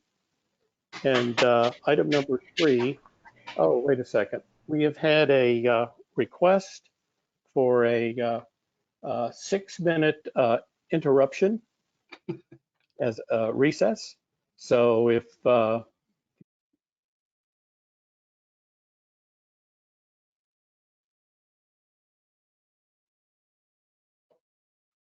You're muted, Mr. Chairman. Okay. I think he left. 8:21 is, I'll mark the time for recess for 6 minutes. I show the current time is 8:21 and we would reconvene at 8:27.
Or you might want to put yourself back on mute.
You are already the presenter, David, by the way, in case you're wondering. Oh, thank you, Roy. Actually, if you could make Jessica the presenter since she has the balance of the presentation. Mine's just kind of a short intro, please. We'll get ready to reconvene here in just a minute, and we'll shortly be moving along to item number 3. But in the meantime, I was going to ask David Williams, our liaison, if you're still with us there, David, did you want to make your comment before the end of tonight's meeting? I have no comments at this time. Thank you. Okay. Thank you. All right. Well, if you're still with us at the end, you let us know if you want to comment. Okay. Thanks. All right. It's 8:27, and we are going to reconvene. And this item number 3, a preliminary presentation by Freese and Nichols regarding the proposed update to the existing 2009 Lago Vista Thoroughfare Transportation Plan. Freese and Nichols has been engaged by the city to complete the update, and then we'll perform the related impact fee study, land use assumptions, and capital improvements plan, for which the commission is designated as the advisory committee. So with that said, I believe we are ready to move forward, and welcome to those of you from Freese and Nichols. Thank you, Chair. My name is David Payne. I'm a transportation planner with Freese and Nichols. I've got about 18 years of experience in city transportation plans, county transportation plans, metropolitan planning organizations. And I would like to point out that the primary source of our clients are public sector clients. And that is my experience. That has been the basis of my experience. So some of y'all may be joining us. For those of y'all who are new to the Planning and Zoning Commission or from the public, you may be asking, what is a thoroughfare plan? And the short and simplest version of it is a roadmap for the roadmap. So I'll talk a little bit more about that. But the reason that we're talking about the thoroughfare plan tonight is really to lay out the item, to answer any questions about it, but specifically to lay out the information as it impacts or as it will affect a proposed roadway impact fee for the city of Lago Vista that's tied to the water and wastewater impact fee. So one of my coworkers, Jessica Vassar, is going to lay out impact fee 101 basics after I touch on the thoroughfare plan update, and then Namu Han is going to talk a little bit more about specifics of the proposed roadway impact fee and what the advisory committee should expect from the coming months as we work through the program. Ultimately, we will be coming back to y'all both to confirm assumptions. We'll be coming back for and answering questions. We'll be coming back for a recommendation from y'all in a future meeting. I will let the cat out of the bag, at least as far as the thoroughfare plan part of the study goes, that we are tweaking the existing thoroughfare plan. There are not a lot of wholesale changes being proposed here. So if you can go to the next slide, please, Jessica. On the next slide, thank you. So first I'm going to talk, and I've only got 4 slides. I'm going to talk about what thoroughfare plans are, just touch on the basics. I'm going to talk about what's recommending to change and why. Again, this is to inform the impact fee program. So the purposes rather of a thoroughfare plan really are, as I mentioned, to perform the roadmap for the roadmap. Where are the roadways going to go? Where and what effectively frames up the growth of the community. Y'all do have a mature thoroughfare plan that most of the alignments have already been in place or were put in place through the development process. But the thoroughfare plan also informs where capital improvement projects and what type of capital improvement projects can be put in place by the community, as well as conversations with the county and adjacent communities. So really, it's a conversation but it's also a policy about the growth in the transportation network. It's also functionally a way that communities preserve right-of-way from development in order to ensure that network connectivity as a community grows. It's also, as you can see from the cross-section there, it's the way that we inform the design of the roadways and the rights-of-way to make sure that we're including all of the elements that are included in a roadway. Roadways have to do a lot of work, so we need to make sure that they can serve adequately cars and services, trucks, vulnerable users here defines typically as people on bicycle and on foot, as well as drainage. Lago Vista is blessed with a lot of natural landscape that need at the current designs are and it's more cost effective to deal with drainage in a natural setting. So those are all elements that work into the elements of the Thoroughfare Plan. And again, we're really taking a look at this as a way to inform the impact fee program that the city is asking for at this time. And that impacts two aspects of the impact fee program. The first is that the impact fee program, the Thoroughfare Plan, covers arterials and collectors. Those are the elements that the impact fee can recoup costs for and help fund those elements of the Thoroughfare Plan. The second is really for an impact fee specific capital improvement program. So the city has a capital improvement program, but when we adopt impact fees, which you'll hear about later when we go through the 101, the impact fees that are specific to the roadway program must fit specifically roadway capital improvement programs that are eligible. So that's a little fine distinction, but we can go into the detail on that. Next slide, please. So talking about the specifics of this update, what we've done is we've taken a look at a couple of different areas. The first is we've refreshed the technical basis for the plan. So we want to look at the data. We want to make sure that we're considering updated and current assumptions, both for a local estimate of the performance of the network, but also the regional estimates of growth and network performance. So that's the tools that we've used are a basis for a 2009 traffic study. We've updated that with current estimates, as well as the 2045 projections from the Campo travel demand model. So those are two different lenses that we've taken a look at to make sure that things fit and to make sure that adequate services can be provided with improvements over the life of this plan. It's important to note that this is not an operations study. So we're not taking a look at signal timing or number of lanes at specific intersections, although what Namu will get into later is that the impact fee can be used to fund some of those improvements. So some of the other items that we're looking at is this really kind of checks out for TxDOT. So what are some of the things that we are looking at making recommendations for?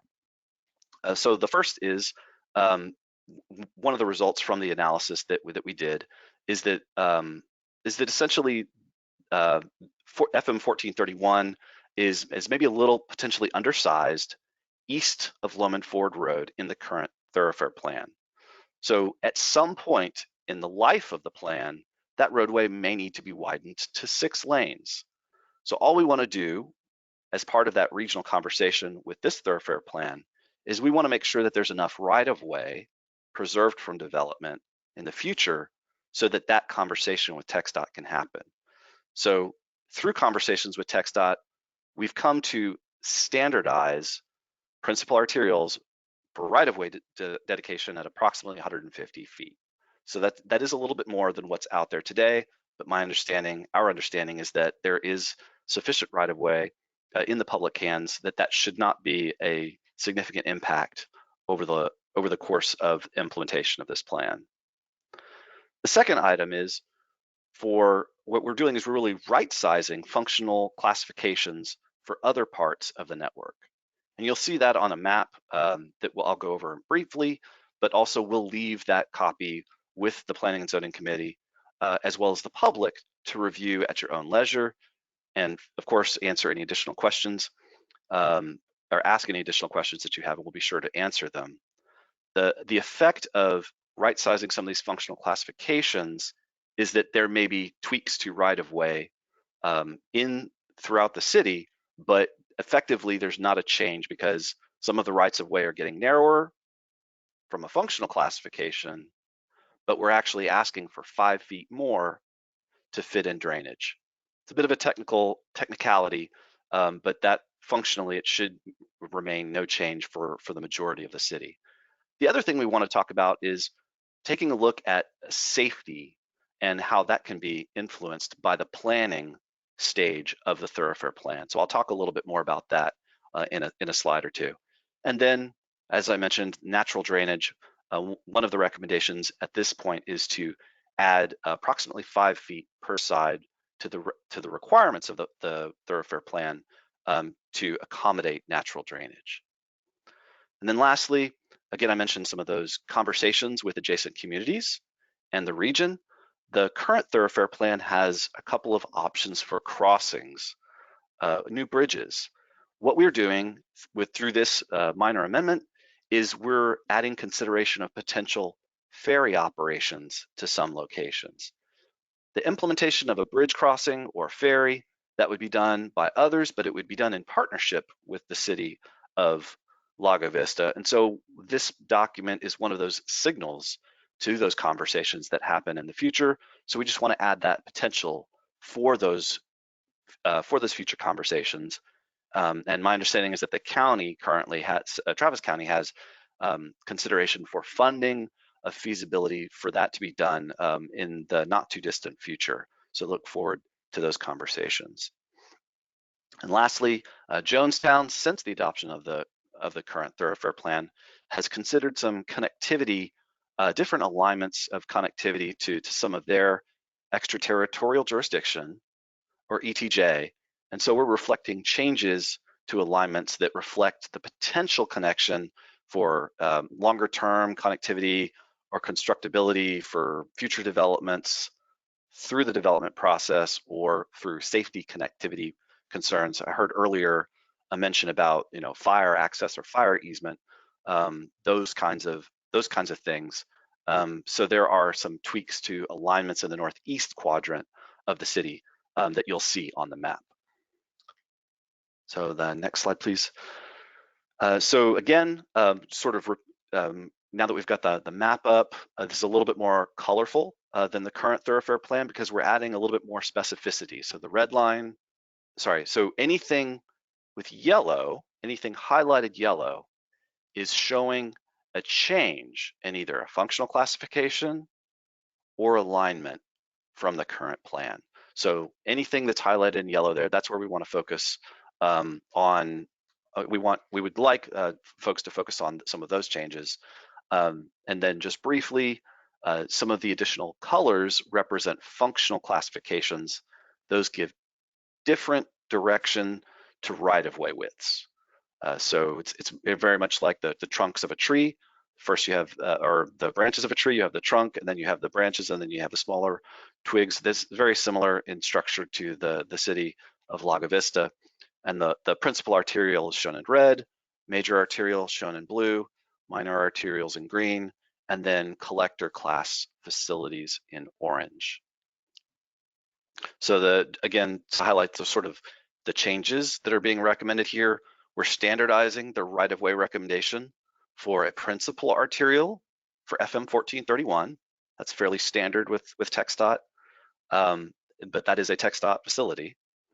The minor arterials, there is no change to Loman Ford Road north of Boggy Ford Road, but we are recommending a down class to minor arterial south of Boggy Ford Road because the projections for traffic just aren't there. We're also recommending an alignment concept in the west of the ETJ. So that's where one of the recommendations from the prior thoroughfare plan showed a crossing of the Colorado River. And what we've done is we've connected that to the arterial network with the potential alignment that it would again need to go through preliminary planning, some type of design or analysis, but connecting it to the network is an important step to allow others to look into those conversations. And then talking about major collectors, the main thing that's changing with these are, I mentioned addition of a minor arterial classification. And the main thing that we're doing there, other than adding the drainage, is adding a two-way left turn lane or a potential median to the right-of-way. And the basis for that is really for safety. The evolution of thoroughfare plans and roadways and the creation of roadways and the conversation at the regional level is where we can fit them in. We want to add two-way left turn lanes or medians because it adds space between oncoming traffic, and that really increases the safety of those facilities, particularly some of the roadways with 45-mile-per-hour speed limits and with curves. It's much better for safety aspects, and consequently, in those conversations with MPOs, roadways that have those aspects are easier to fund and they're more competitive for regional funding calls for projects like Campo puts on. There's also additional funding through TxDOT to retrofit roadways to add two-way left turns or medians to again increase that safety aspect. And then I mentioned the drainage. The next slide, please.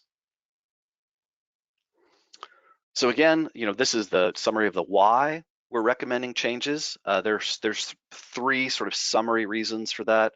The first is we're adding medians or two-way left turns for safer roadway cross sections. The second that Namu will mention is we're updating the thoroughfare plan because having costs that are having an accurate basis for cost calculation is an important part of the impact fee being defensible. So we want to make sure that we're including the elements of the roadway so that we're calculating those costs appropriately, so that the city can collect those fees and help then pay for some of the infrastructure.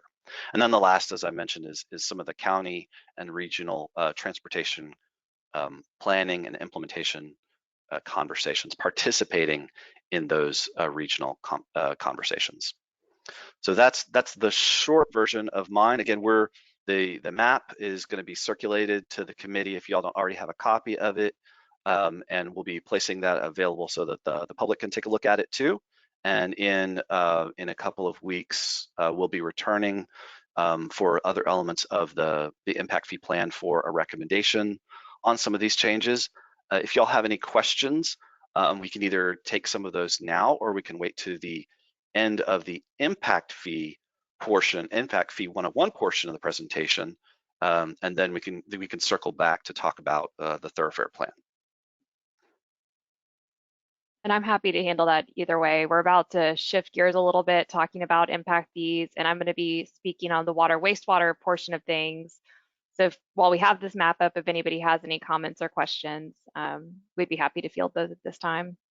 I think we'll hold the comments and questions till the end of the presentations. Okay, thank you. And we can always come back to any slides that we need to. Yeah. Thank you. All right.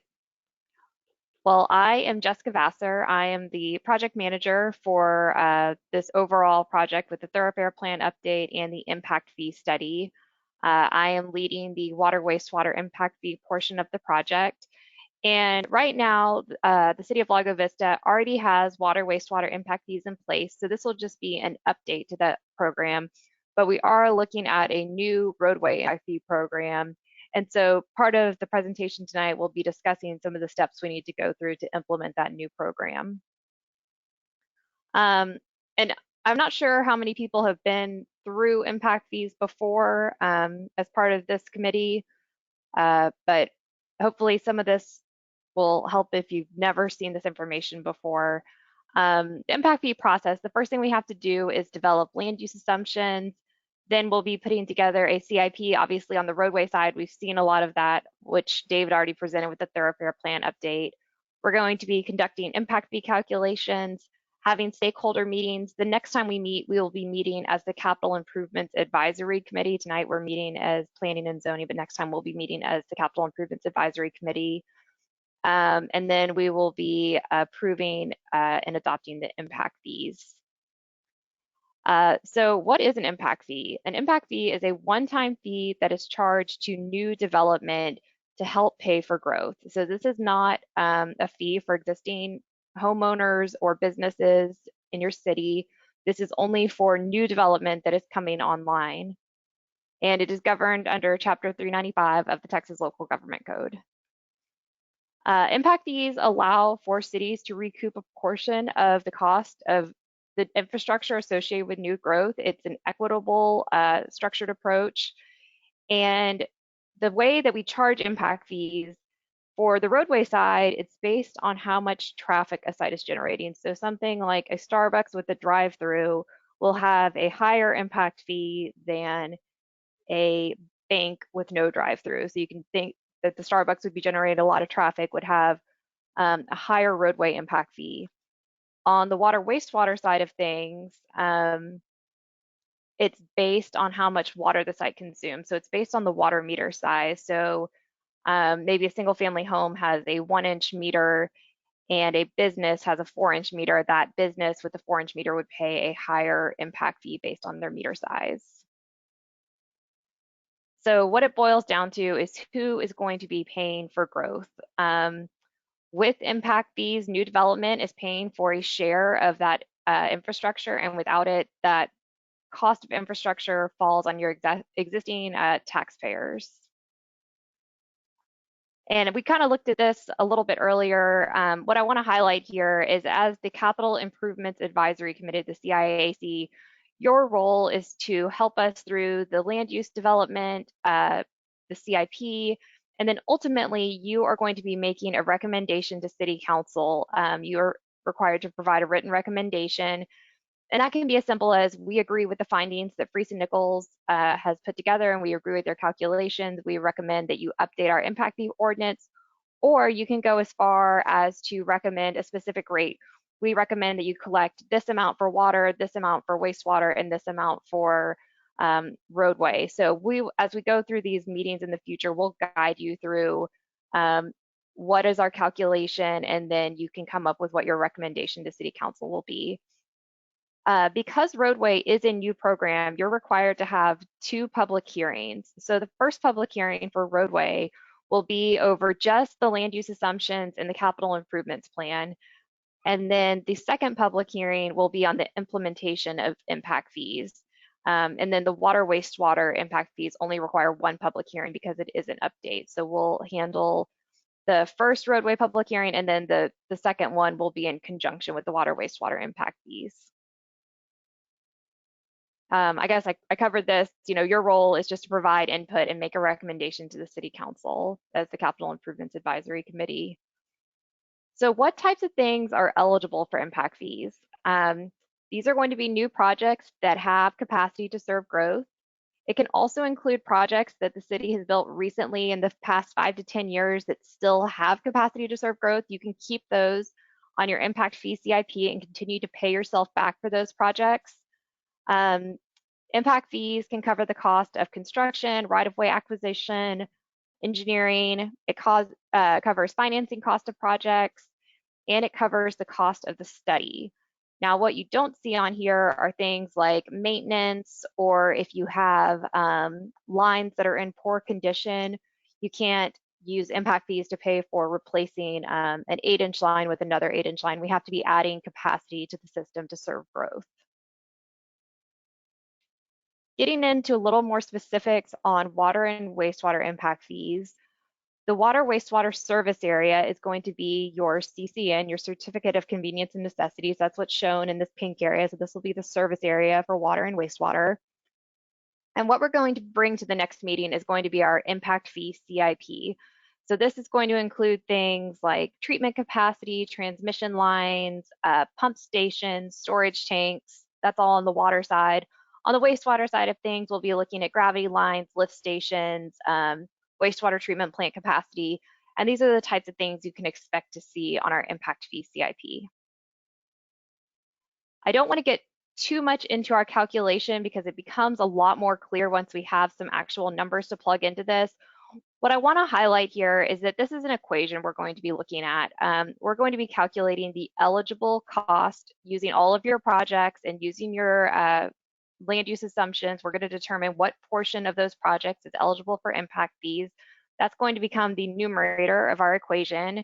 And then we're going to calculate the growth in service units, and that's also going to be done using the land use assumptions. That becomes the denominator of our equation. And you see in this equation that we have a credit that we are taking out, and that's required by Chapter 395 of the Texas Local Government Code. It says that you either have to take a 50% credit or you have to do a detailed credit analysis. And as the part of the scope of this project, we've elected to do the 50% credit. And so when we go through the calculations, I'll walk you through that very clearly. What is our cost? What is the calculated maximum? And then what is it with that 50%? So you'll see that as we get further into this project. Next, I'm going to hand it over to Namu to talk about roadway impact fees. Thank you, Jessica. Can you hear me all right? Yes. Okay, great. My name is Namu Han, and I'm the technical lead for the roadways portion. First, I want to talk about the service area for roadways. And as opposed to the water, wastewater, the roadway service area has a couple laws it has to follow. It is confined to the city limit, and importantly, the service area cannot be more than 6 miles in diameter. And this is to ensure that fees that you collect in one area has to be spent in the same vicinity. And so for Lago Vista, because it is a little bit larger than 6 miles, with conversation with the city staff, we have decided to split it up into a north and south service area, splitting it at Shoreline Ranch and Boggy Ford Road. And it also becomes National Drive and Lakeshore Drive. And by doing this, we allow, if there's future ETJ annexation, we would not need to split up into a third service area. We could keep it with 2. Next slide, please. So for the roadway impact fee CIP, like David mentioned, this is different from a traditional CIP. The only things eligible for this would be arterials and collectors on the Thoroughfare Plan, and like David said, projects that are adding capacity, not operation and maintenance. So new roadways and projects that expand a road from 2 to 4 or add lanes would be eligible. As for state routes rather than the city routes, they are also eligible, but as I'll mention, but only the cost that is contributed by the city would be eligible for fee recovery. So for instance, FM 1431, if that was expanded, whatever the city contributed would be eligible. A lot of times we just estimate at 20% city, 80% state, and that's generally a conservative number because by being conservative on the low side, we avoid going into a recoupment situation where we had to pay the developers back. And like Jessica mentioned, cost considerations are the construction, engineering, right away. As for roadway, traffic signals, because they do add capacity and debt service. And importantly, from the Thoroughfare Plan, whatever is on that standard cross section of a roadway, that is eligible. So if something is not included on there, they could not be included in the cost. Next slide, please. And similar to the water, wastewater, the calculation is similar for the cost per service unit. Again, I don't want to get too far into it because it becomes a lot more clear once we put in actual numbers. But for example, we have two bars. One is the cost of a roadway, and the right side is the vehicle miles traveled, the amount of capacity added. And so here we're projecting in the 10-year window that portion, that blue portion, is being grown, and so only that proportion of the cost would be considered in our impact fee calculation. And similar to the water wastewater, there would be a 50% credit, and then we would work through that with you. And again, it becomes a lot more clear once we have real numbers. And with that, I will turn it back over to Jessica to discuss the land use assumptions. Thank you. All right, thanks, Namu. We did want to touch briefly on land use assumptions, and we'll have more information on this at our next meeting. Land use assumptions are required by law, so this is one of the things that we have to prepare, and they're looking out over a 10-year window. Impact fees are required to be updated every 5 years, but the study is looking out over a 10-year window. This is just looking again at our service areas. We've got our water, wastewater, CCN, and then on the roadway, we have our 2 service areas in the yellow and the blue because we are limited to those 6-mile radiuses. And then this is where we wanted to get a little bit of feedback. For growth rate, we are looking at an 8% growth rate for the first 2 years of the study, and then having 5% growth for 3 years and beyond. So from 3 years through 10 years, we would look at 5% annual growth rate. And I know that the city has been growing very quickly recently, so we wanted to get some of your feedback to see kind of how you feel about these growth rates and if this seems appropriate.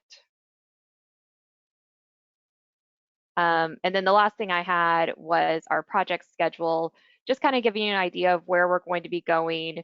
We're projecting to have our public hearing for Roadway, the first one on the land use and CIP in May, and then we're aiming to wrap up this project with the adoption of the impact fee ordinance by September. So we'll be meeting with you again very soon, probably next month, to review the land use and CIP before that first public hearing, and then we'll have another meeting with you in sometime in the summer to review the impact fee calculations and to get your recommendation to City Council on a potential impact fee adoption rate.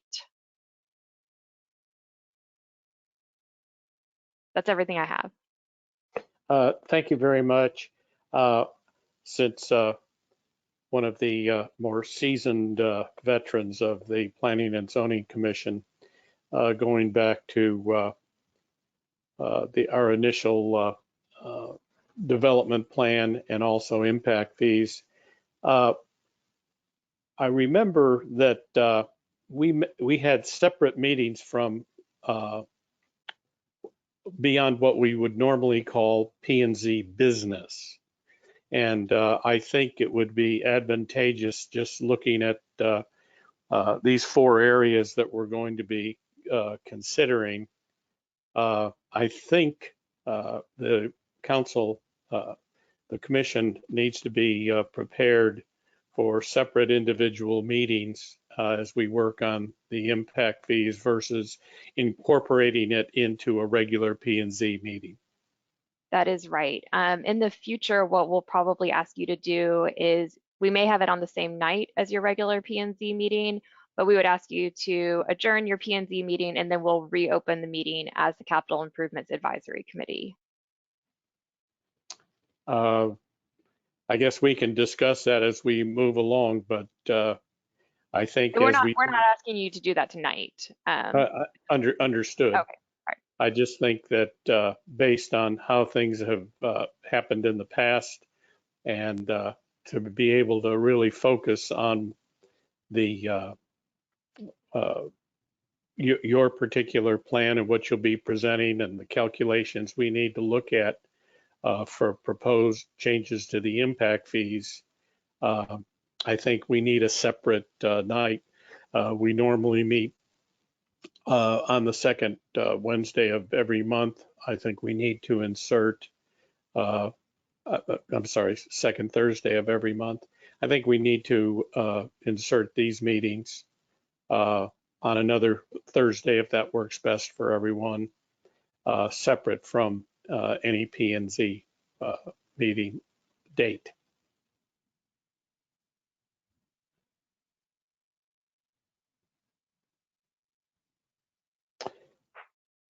Silence is golden, and it's kind of like the wax museum. Do any comments, Tom? Or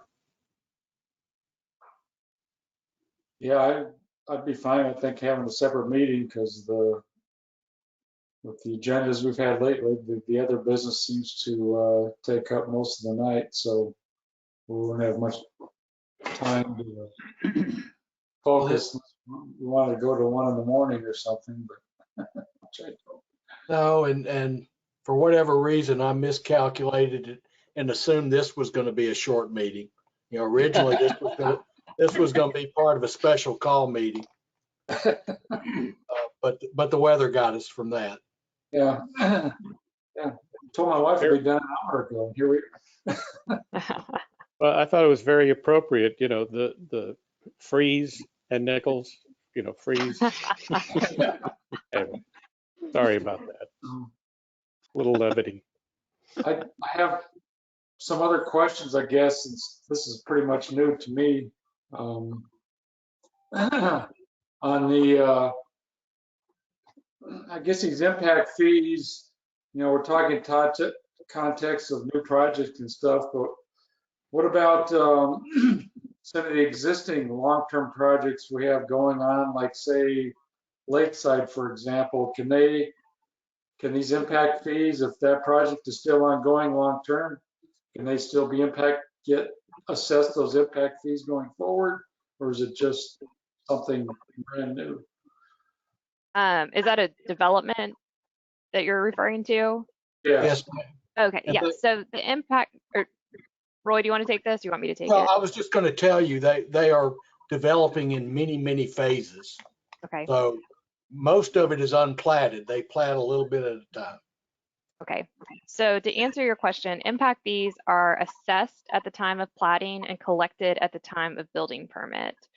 So anything that has not been platted would be subject to the new fee that we would be adopting as part of this study. Okay. All right.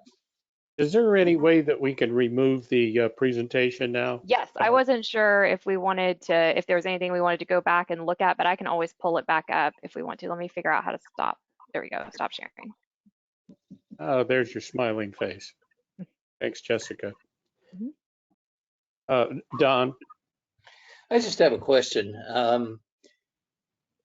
Speaking of impact fees, and I'm concerned about the individual property owner who is trying to develop his property. The current impact fees that he has to pay to connect to sewer and water right now are $2,115 each, for a total of $4,230 just to connect to sewer and water. Would these roadway impact fees also be assessed against the individual property owner as he starts building his home? Yes, there would be a roadway impact fee. Now, something we could do and something we've done in other communities is you could choose to have a residential and non-residential collection rate on your roadway impact fee. So if you didn't want to burden homeowners or future homeowners with the roadway impact fee, you could choose to only charge the roadway impact fee on non-residential development. I see. Okay, I'm just concerned because, and these impact fees don't help us in any way to bring what was substandard up to standard. Is that correct? Not exactly. So if a roadway, if you're adding a two-way left turn lane to a roadway, you know, that would be adding capacity to the roadway. And so that project would be eligible for a roadway impact fee contribution if it's included in the roadway impact fee CIP. Yeah. Well, my question is, you know, I'm concerned about the individual property owner and the development of Lago Vista as a community, because Lago Vista, when it was laid out, there were streets laid out that many of them haven't been touched since they were laid out in the 1960s or 70s, and they're in terrible condition. There's almost a majority of Lago Vista that has no sewer or water, and you know, the individual property owner or whoever's developing has to pay for that, and it gets very expensive. We're talking about extension of water at $119 a foot, you know, and then you have impact fees and connection fees and so on and so forth. And I'm concerned about our pricing ourselves almost out of existence. So the impact fees that we're talking about are forward-looking. There's no way we can tap into helping what needs to be brought up to standard. They don't, if you're talking about the roadway impact fees, they are not assessed against existing platted lots. Okay, that's a key question. Right, it's new subdivisions is where that's assessed. And it's at the subdivision level. Roadway, yes.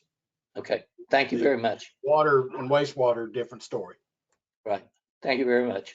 And if developers were to add roadway improvements that were on the impact fee plan, they would get a credit against the impact fees for whatever improvements they make.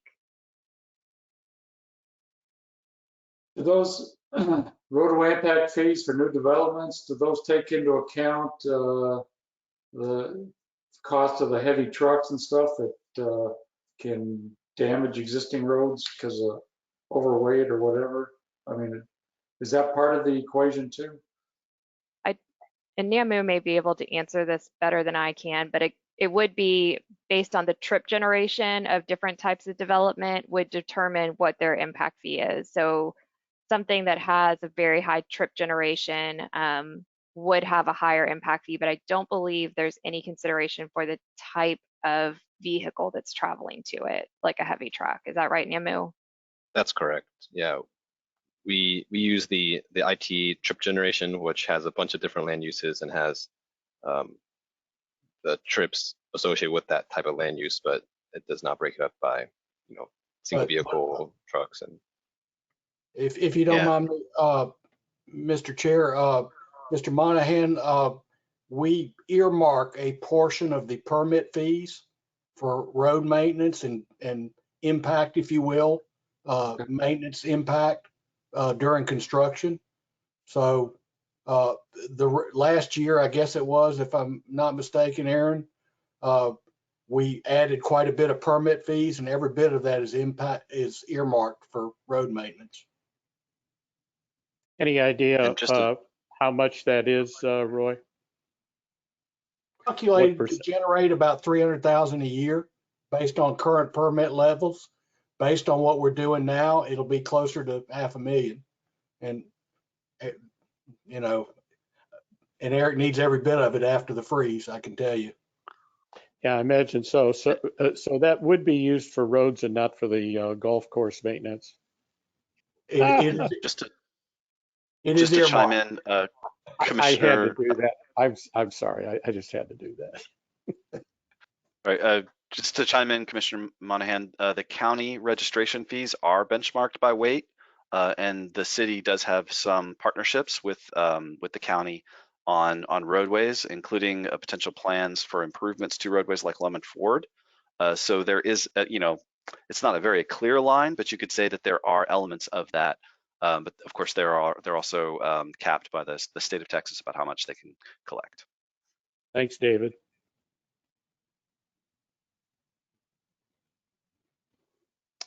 All right. Richard Brown probably has a question. He does. Thank you, Mr. Chairman. Let's see.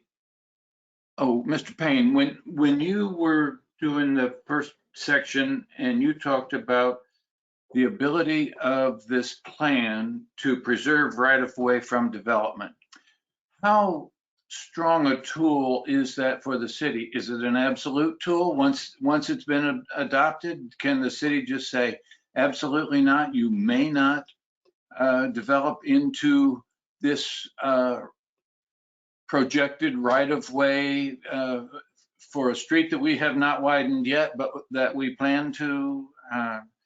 Do we have, having adopted the plan, do we have an absolute right to limit development within the new right-of-way? The short answer is yes. There's two functional ways to go about that. The first is through the power of subdivision. when at the time of subdivision, when a developer comes in to subdivide land or seeks a building permit, and that would be the time that the calculation would be made, the engineering analysis, the survey, if you will, and to establish that that obligation. And then the second is during project development, in either by the city or by the county or perhaps TxDOT along FM 1431, where the implementing agency would be looking at that right-of-way recommendation as the basis for their plans or for their preliminary engineering. So at that time, they would be saying, okay, well, this is what we were looking for in an ideal world, but through the design process, they may come up with a different right-of-way recommendation for implementation of the roadway based on the engineering considerations at the time. Oh, okay, I'd like to just go one step further in that issue with you. If the area is already platted, and so you don't have that as a tool for that phase of the regulation. Speaking hypothetically, if a person wanted to build a gas station along Lomanford Road, purely hypothetical, of course, and if this plan had been adopted before this applicant came before the development office and the commission and so forth, you could really impact the ability to develop some of the existing commercial lots. Too bad. Well, since it's a hypothetical, I can't comment on any specifics. I would want to defer that to the subdivision process. But I would say that, through the design process, particularly for road widenings or road improvements, that we want to make sure that we have the ability to affect positive change through the designs. And that's for travelways, that's for separation from the roadway, that's to account for drainage, to include things like landscaping.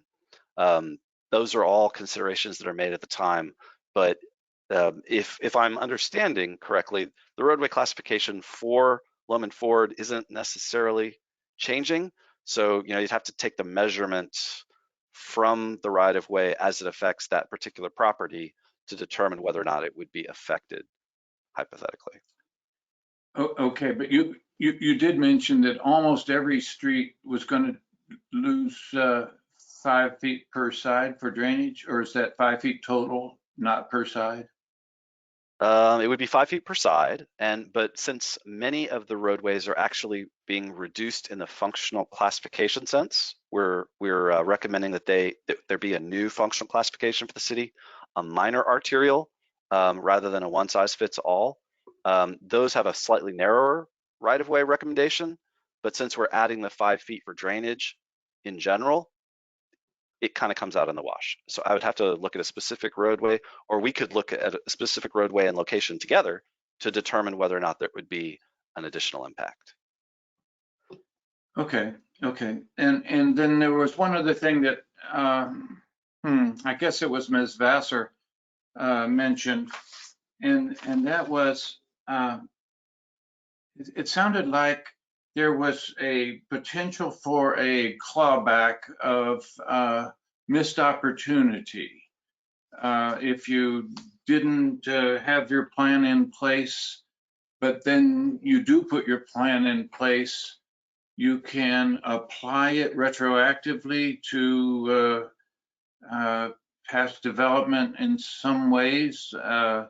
Maybe you don't actually go to property owners to collect new meter fees, but maybe you can get some kind of credit in the calculation. Did I understand that correctly? What it is that projects that you've already built, so roadways that you've recently constructed or water or wastewater improvements that you've built recently that still have capacity to serve growth, can be included in the impact fee calculation. And then as you collect those fees, you could pay yourself back for those projects for the portion that the city paid. Does that make sense? Oh, yes, it does. Thank you. Mm-hmm. Right, thank you very much. Roy, I was going to ask if there's any plan at this point as far as the next meeting presentation on the part of Friesen Nichols. No, sir. In fact, I kind of pushed him into doing this to try as a primer. It wasn't part of the original intent, but rather than load up one really long meeting, I thought it might help to get you guys thinking about the task and then finish it at a later date. So you can blame this on me if you didn't like it. So Namu and David and Jessica, you didn't feel too pushed? No, we were happy to Roy's help a pretty out. harsh. No, Roy's a pretty hard taskmaster. So, and Eric, you know, they push us really hard, but we aim to put. Well, I'm glad to see you persevered. Any other questions of our Friesen Nichols representatives at this point until we meet again? So I got one, just a couple of quick questions. One, just point of clarification, these impact fees, are they collected through the permits? Is that how they're collected? Or, I mean, just what's the process of collecting them? Is it just added to the permit fee? It depends on which one you're talking about. The water and wastewater, yes. The roadways, platting, typically. Okay. But it's associated with the fee of something the city does, so, okay. So that's how they calculate it and update it every 5 years. And the last time we did this, Tom, we looked at surrounding communities. I know Lakeway was part of it. I know that Jonestown was part of it. And where we set the impact fees was, I guess, kind of a happy medium, that it was not excessive. But on the other hand, we did increase from where it had been in the previous 5 years, and probably a good thing that we did. Yeah, and actually the team may correct me. I'm not absolutely sure that you must collect the roadway impact fees at platting. That's just what I'm familiar with. They're usually, I believe they're usually assessed at platting, collected at building. Oh, at permit. You're right. That is. Okay. And then my last question was, I guess we're talking maybe having the first separate meeting in May. So what do you see as the specific agenda for that meeting? I mean, you could kind of break this down into several different projects, right? Or in subgroups or something. So what will be the first thing we'll be looking at come the next time? The next thing we'll be covering is going to be the land use assumptions in greater detail, kind of fine tuning those and showing you what those look like geographically in the city. And then we'll also be presenting, tonight we looked at the roadway mapping and what those projects look like, but we'll also be presenting the water and wastewater impact fee CIP. Will we be asking us for recommendation at that first meeting? Or will that be later, or will this just be a We will need a recommendation on the roadway side of things at that first meeting. It's not going to be on the calculation. It's just going to be on the land use and CIP and the amendments to the thoroughfare plan that David has presented, because those amendments need to be approved by city council so that we can use that thoroughfare plan for our impact fee update. Okay. Did I say that wrong, David? Yeah, and the specific projects that we'll be using to calculate the roadway impact fee CIP will be based off of the thoroughfare plan. So if not at the next meeting, we'll definitely at the next meeting, we'll start to also tee up some of those potential projects for discussion so that you'll have a little bit more specifics on that too. There's 2 different ways we can go about calculating that, and we'll lay that out for you. Okay. Now, are each of these meetings going to be a public hearing or just public meetings? They are public meetings, and then there will be separate public hearings at City Council. There won't be a public hearing with the Capital Improvements Advisory Committee, and the Attorney Aaron, if you want to correct me if I'm misspeaking, but the public hearings are only with the city council. That's right. And there are prescribed ways we have to go about that. We have to have 30-day notification. We have to have the reports available to the public. There has to be noticing in the newspaper, and we'll be working closely with staff to make sure we're meeting all of those requirements for the public hearings. Okay. The schedule as presented this evening, how close are we to that particular schedule? Has it been updated? Is it accurate as of the month of March? Yeah, we are pretty much right on target. We are due to have a meeting with staff to talk about CIPs, but we are, right. We maybe lost a little bit of time with the ice storm, but I don't see any problems with meeting the schedule as presented. Oh, Chairman, this is Eric and members of committee. If I may have just one moment. One of the things that we're hoping to get out of this committee tonight is looking at those growth rates. So one of the things that we had assumed on the growth rates was 8% on the near term and 5% on the long term. Now, something to keep in mind before we start pointing fingers at the ceiling. The higher the impact fee, the higher the rate typically means the lower the impact fee. That's exactly right. Counterintuitive. So if we raise the rate, and there is no growth in the future, whatever happens, there may be another calamity, and there is no growth, and that growth stops. That means that the impact fee is lower, and if we need to expand our infrastructure, that means that the current taxpayer may start footing some of that bill instead of the future growth or the future developers. So something for you guys to consider, that 8% near term and 5% long term, does it make sense for this impact fee? I understand we're growing fast this year and possibly next year.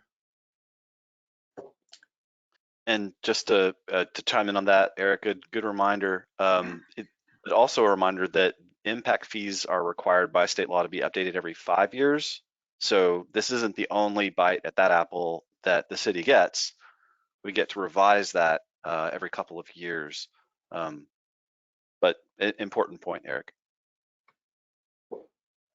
And you can do it more often than 5 years if you need to. Yes, Mr. Brown.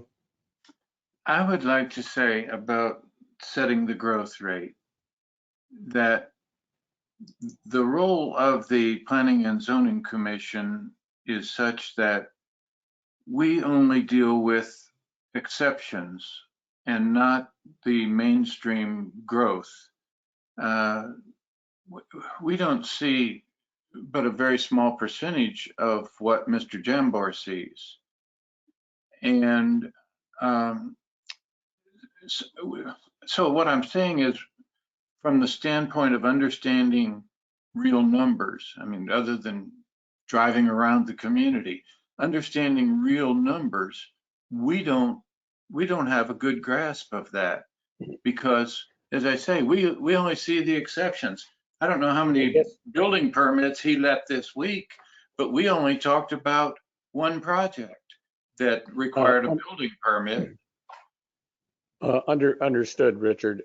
What happened in the past, there was a lot of numbers presented to us that not only came out of the comprehensive master plan, but also what was presented to us with what do the other communities do, and those dollars and cents and how they would equate to revising our impact fees.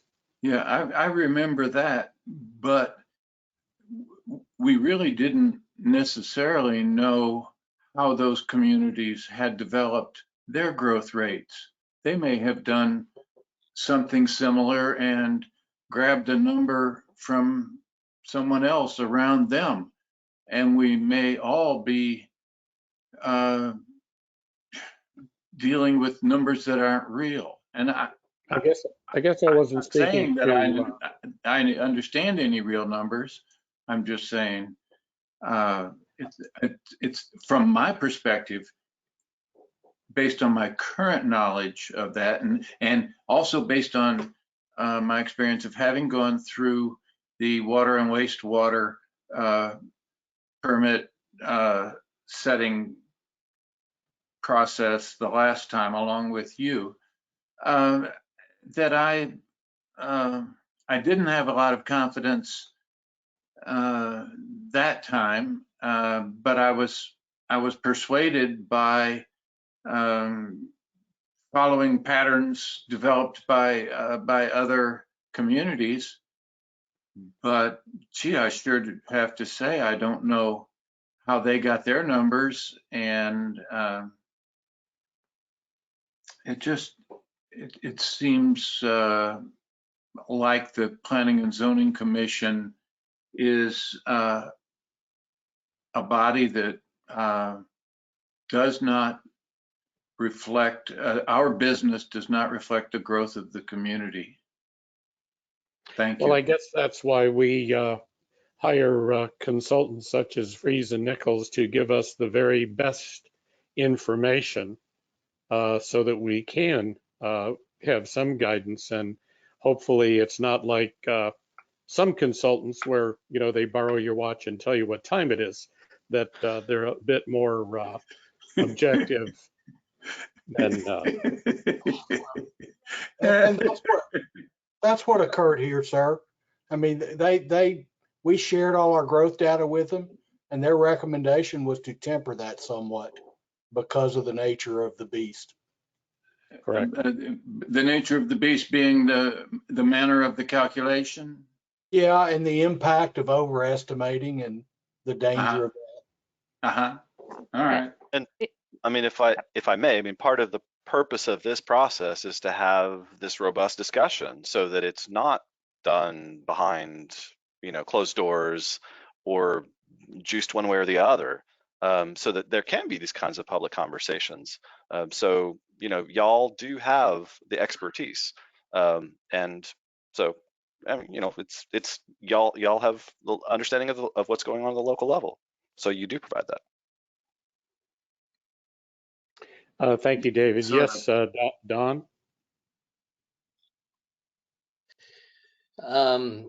Just a comment, and I can really understand what Eric is saying and what Richard is saying. Right now, we have a feeding frenzy going on. I'm a realtor, okay? We have a feeding frenzy going on here in Lago Vista.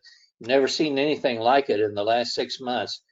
You know, anything that you put on the MLS, you instantly get competing bids. So I think that any judgment that we make on current situations really has to be tempered. So I would agree with lowering the level, perhaps to what they say, even though the indications are it's much higher. Thank you. Yeah, and Thanks, Don. Roy, correct me if I'm wrong, but I believe last year the annual growth rate was 37%. Yeah. Well, it was the end of the fiscal year, beginning of this one, interpolated, but so yeah, it was hard to believe. Very. And so, you know, we didn't develop these in a vacuum. We didn't just look at what are your neighbors doing. We did look specifically at your historical data, but did not feel very comfortable recommending 37% into the future. I don't think that would be a very realistic expectation of growth. So it certainly doesn't make a good denominator. It would definitely result in a very low impact fee. So we did try to pick something that we felt was realistic, as much as our crystal ball will allow us. If it keeps up, your consultants will want more money and your staff will all want raises. I can assure you. Yeah, but we'll all get a new watch so they can borrow it.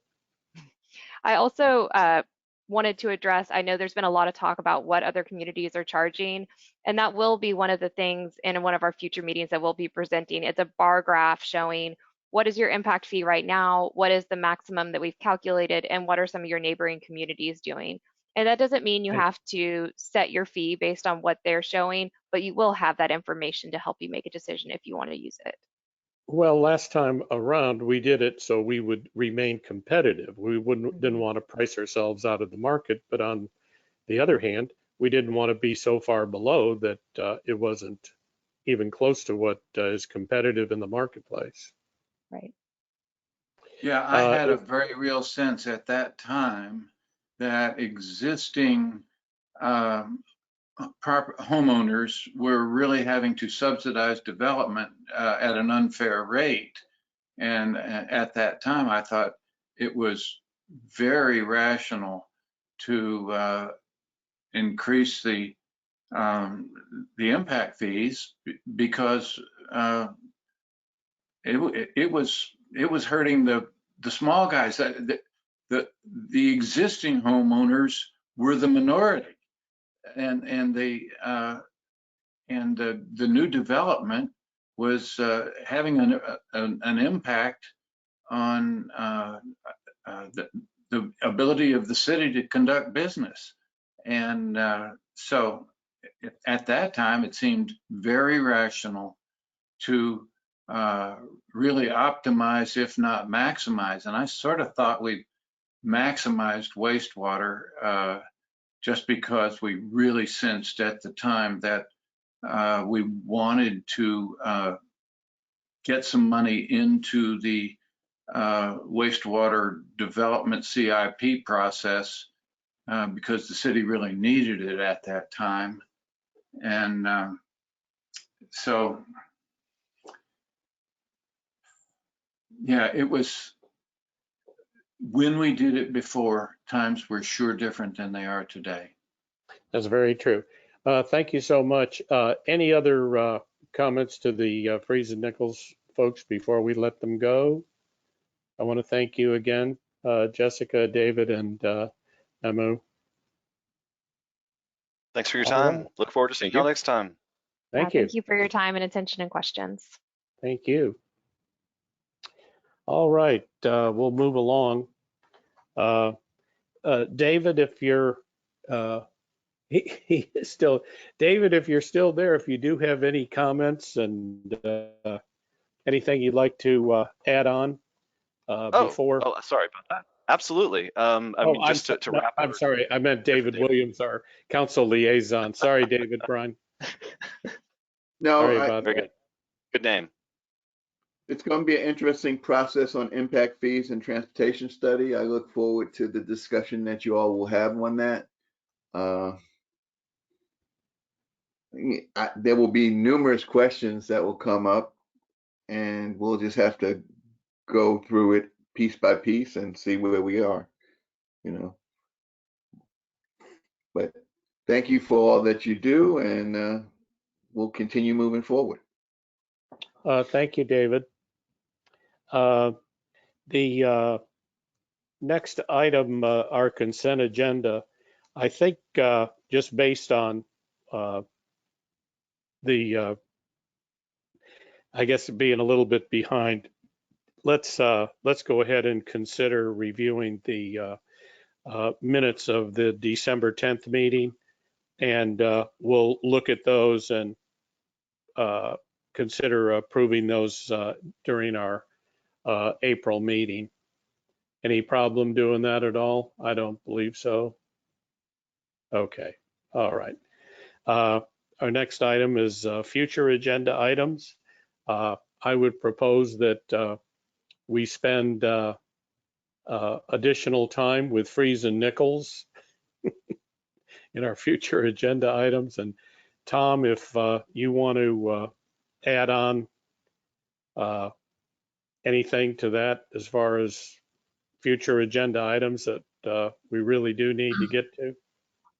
Well, I still want to look at, I would still like to see what changes we can make the height exception so that, you know, I think there's some things we can do with the ordinance itself to make sure that that Buffalo Trail situation doesn't come up again.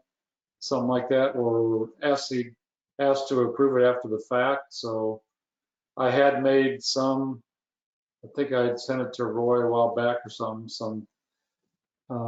proposed revision to 1160 you know, that just basically flat denies any special exception. You know, Yes, some sir. construction begins. And Mr. Chair, there is a fairly large document that was presented to Building and Standards that I was supposed to email to you guys so you could look at that. And so you could coordinate what they will probably do to Chapter 3 and the various inspections. So that will inform, you know, what you may or may not want to see done. And I just simply didn't do it. I apologize. Well, that's all right. It's a long document, but it's available. Okay. I mean, if you didn't sleep, Roy, you could have got it done, but yeah. No, that's fine. Also, with the statewide changes with respect to the virus, are we going to start actual meeting, or is this format going to continue in the foreseeable future? Who? Yeah, I'll let Aaron and Councilmember Williams chime in. That's over my pay grade. I can tell you, Mr. Chairman and commission members, that I've had discussions with the mayor regarding when the appropriate time to have in-person meetings would be. I'm anticipating maybe sometime in May we'll get there. I think there's the concern that, well, one, we have some construction going on at City Hall because we had some damage due to the flooding. And so there's still some stuff in the area that's makes it difficult for us to meet. The other part of that is we want to allow a little more time for folks to get vaccinated if they can, and don't want to really do public meetings in person just yet if everybody still has to be masked, because it makes it difficult. But I think we might get there in May if everybody's comfortable with it at that point. Trying to find ways from a technology standpoint to see if we can have a hybrid where you guys can meet and sit at the dais and staff can be there. But that for those members of our citizenry that really aren't comfortable being in closer quarters, have the ability to participate electronically. Although, as you saw tonight, I think people don't carry the same formality to the meetings when they're in this format versus when they have them in person. So I'm welcoming in-person meetings. Well, just the delay that there is in you know, vocalizing back and forth, and you know, looking at the little box like Hollywood Squares, and I'm dating myself there, but Yeah. yeah, and you know, I you know, see Richard Brown. I remember Paul Lind and some of the other folks that were on that. Anyway, I digress.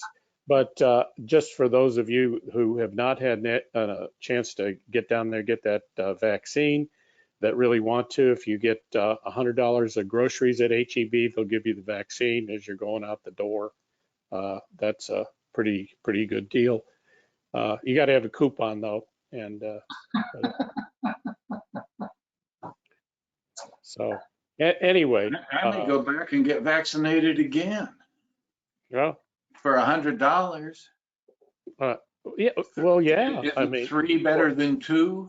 Or you I could go back every week for that much money. Mr. Chairman, you could sell your coupon, Richard, to you know, people.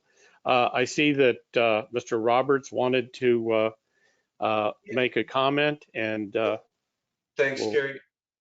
Just on the returning to meetings and stuff, Aaron, I just sent you something that if you haven't seen it, it's something you might give some level of deference to.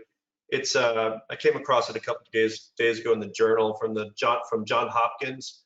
They're projecting herd immunity to be achieved July 4th. So the extreme error to err, the most extreme error to deference to caution would be to wait until July 4th. But anyway, just wanted to put that out there in front of you. Well, I could do it. I mean, personally, I would go into in-person meetings today. But that's everything they've told us has been wrong from the beginning, so follow the science. Mr. Chairman, I have a question. Yes, Mr. Brown. Thank you. On the schedule that was provided to us by Friesen and Nichols, there are a number of city staff meetings. And is that us, whenever it says city staff meeting, is that a impact fee? Oh, I see Aaron is indicating no. Okay. Can you indicate to me which ones are us from that schedule? In front of me, hang on.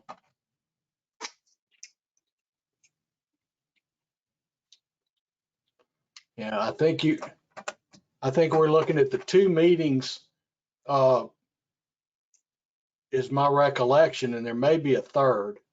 But, having said that, if you got, as long as we're doing them virtually, which we probably will,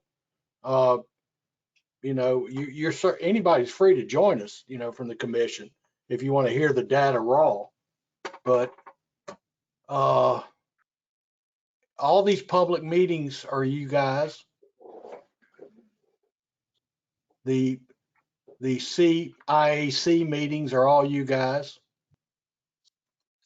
So that should identify which ones you are. Now the public hearings, I think, aren't those both at the city council level, Aaron? Yeah, so it's the public meeting and the CIP meetings. Those are all you guys. So it looks like I see 3 of those, if I'm not mistaken. Perhaps if you could, Roy, get them to indicate on there what specific is going to include the Planning and Zoning Commission. Yeah, the names that they apply aren't necessarily clear. Yeah, as those to are who the participants are. Yeah, the normal word for what you guys are, what we call the Impact Fee Advisory Committee, the normal for that is the Capital Improvements Advisory Committee. So that's what that designation stands for, but it means you guys. That's okay. That clarifies. Yeah, and then there's the other public meeting, which is the one we just had today. Would have had it in February except for the storm. Very good. Okay, well, there are, if the lady who was the head of the group said that we are pretty much on schedule, and there are only 4 future schedules beyond March, 4 little stars beyond March. City staff meeting number 3, impact fee calculations. City staff meeting 3, impact fee calculation. City CIAC meeting 2, impact fee calculation, and public hearing. Right. Those are the only ones that are still in the future. And based on what you told us, it sounds like we would attend all of those, or be principals for all of those. Is that correct? Yes, sir. And what I think what she meant is that they have all their data and everything's up to date, but the storm did push you guys back a little bit on the things that you have to do. But we should be able to catch up, because there's no, unlike the public hearings, there's no advance notice, any of that stuff, I don't think. That's right. Doesn't have to be posted. Okay, Yeah. so maybe some of these meetings, that are soon to be February meetings are still things that we have to do. Yeah, and even the staff meetings are just, they go over the numbers and make sure, whether we see anything wrong with their data collection. I mean, and there's nothing secretive about that. You know, as long as they're virtual, anybody that wants to join us, just let us know and we'll send you an invitation.